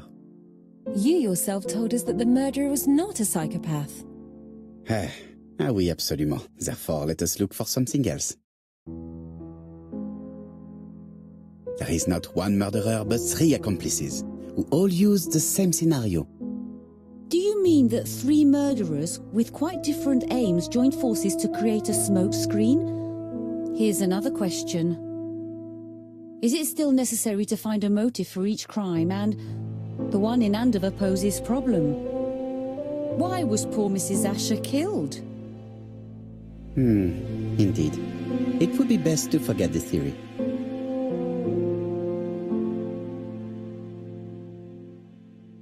Just one murder was of benefit to the murderer. The others were just diversions.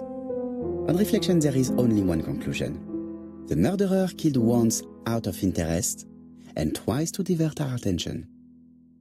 This reasoning points at 2 potential culprits. Franklin Clark. Donald Fraser? Yes, mademoiselle. That's good thinking. Mr. Fraser may have killed Betty out of jealousy.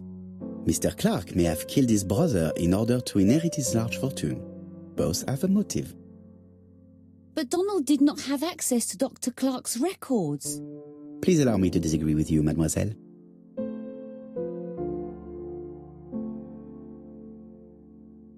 He works for Court and Brunskill, one of whose clients was Sir Carmichael. It doesn't prove that I went to Comeside. You could have done it, and you may have used the opportunity to take a look at Sir Carmichael's records. You think I'm guilty? You or Mr. Franklin Clark? That's ridiculous. Both of you have a motive. The question is, which of you has the profile that most resembles the murderer? Let us now try and get our brain cells to work.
Ladies and gentlemen, Donald may share many character traits with the murderer, but he does not have his cold indifference. He has a temper. It is hard to imagine him planning anything. Also, jealousy is his motive, and crimes of passion are rarely planned. Right, I suppose it's my turn to be subjected to the same scrutiny. Absolument, Mr. Clark. Let us now try and get our brain cells to work.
As you have all seen, there is a disturbing similarity between Mr. Clark's profile and that of the killer.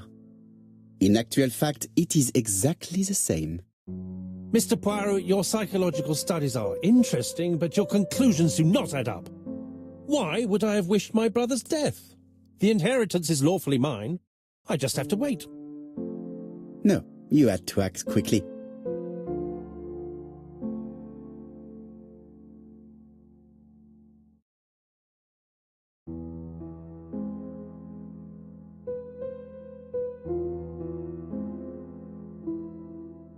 Because you are incapable of waiting.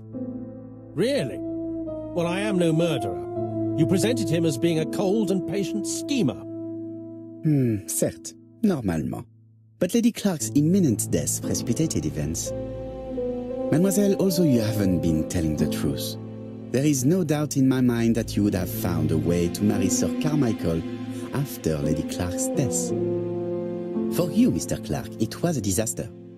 If Miss Grey had children by your brother, you would not have inherited a thing. You realized the danger after reading several letters from Comside, especially one in which your brother opened his heart to you. So you hurried home from China, and you took action. In truth, Cust was no more than a puppet manipulated by the real culprit. You, Mr. Clark. Such an imagination, Mr. Poirot. In fact, nobody manipulated Cust. The famous instructions he received by post. He wrote them on the typewriter. We know that for sure. Oh no. You know perfectly well. That is not true. Eh bien voilà. Light has now been shed on the ABC murders. Your theories are ingenious, but you haven't any proof. One point to him. For the moment, I have no material proof. Either I admit to it, or I bluff.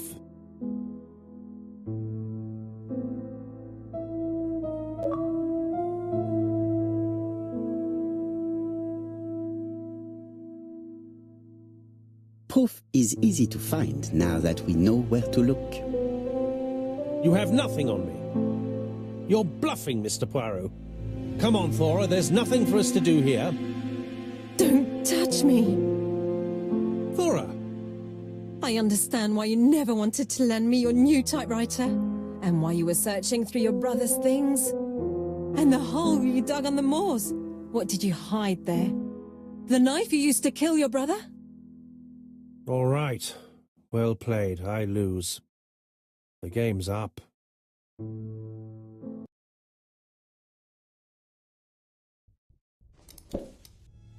Don't come near me! I'll never let you take me, Mr. Poirot.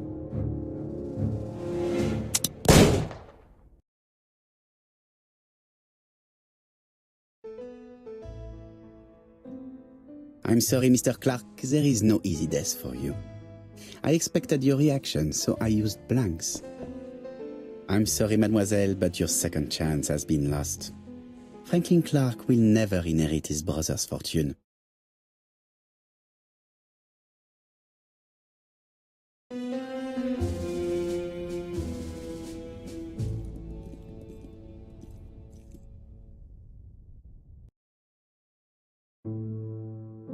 Disappointed at having missed the chance to become Lady Clark, Thora Grey left England. Donald Fraser and Megan Barnard married. On Poirot's recommendation, Mary Drower started to work for Lady Clark. The elderly lady's condition suddenly took a turn for the better. And a few months later, to Dr. Logan's great surprise, she was back on her feet again. According to this eminent physician, it appears to be an extremely rare case of spontaneous remission. Lady Clark has enjoyed very good health ever since.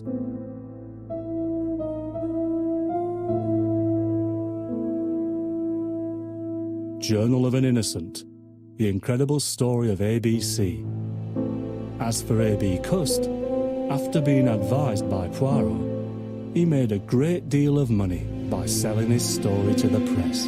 And as for me, and with business booming, the Black Swan has become the #1 tourist attraction in the whole of Yorkshire, even more popular than York Minster.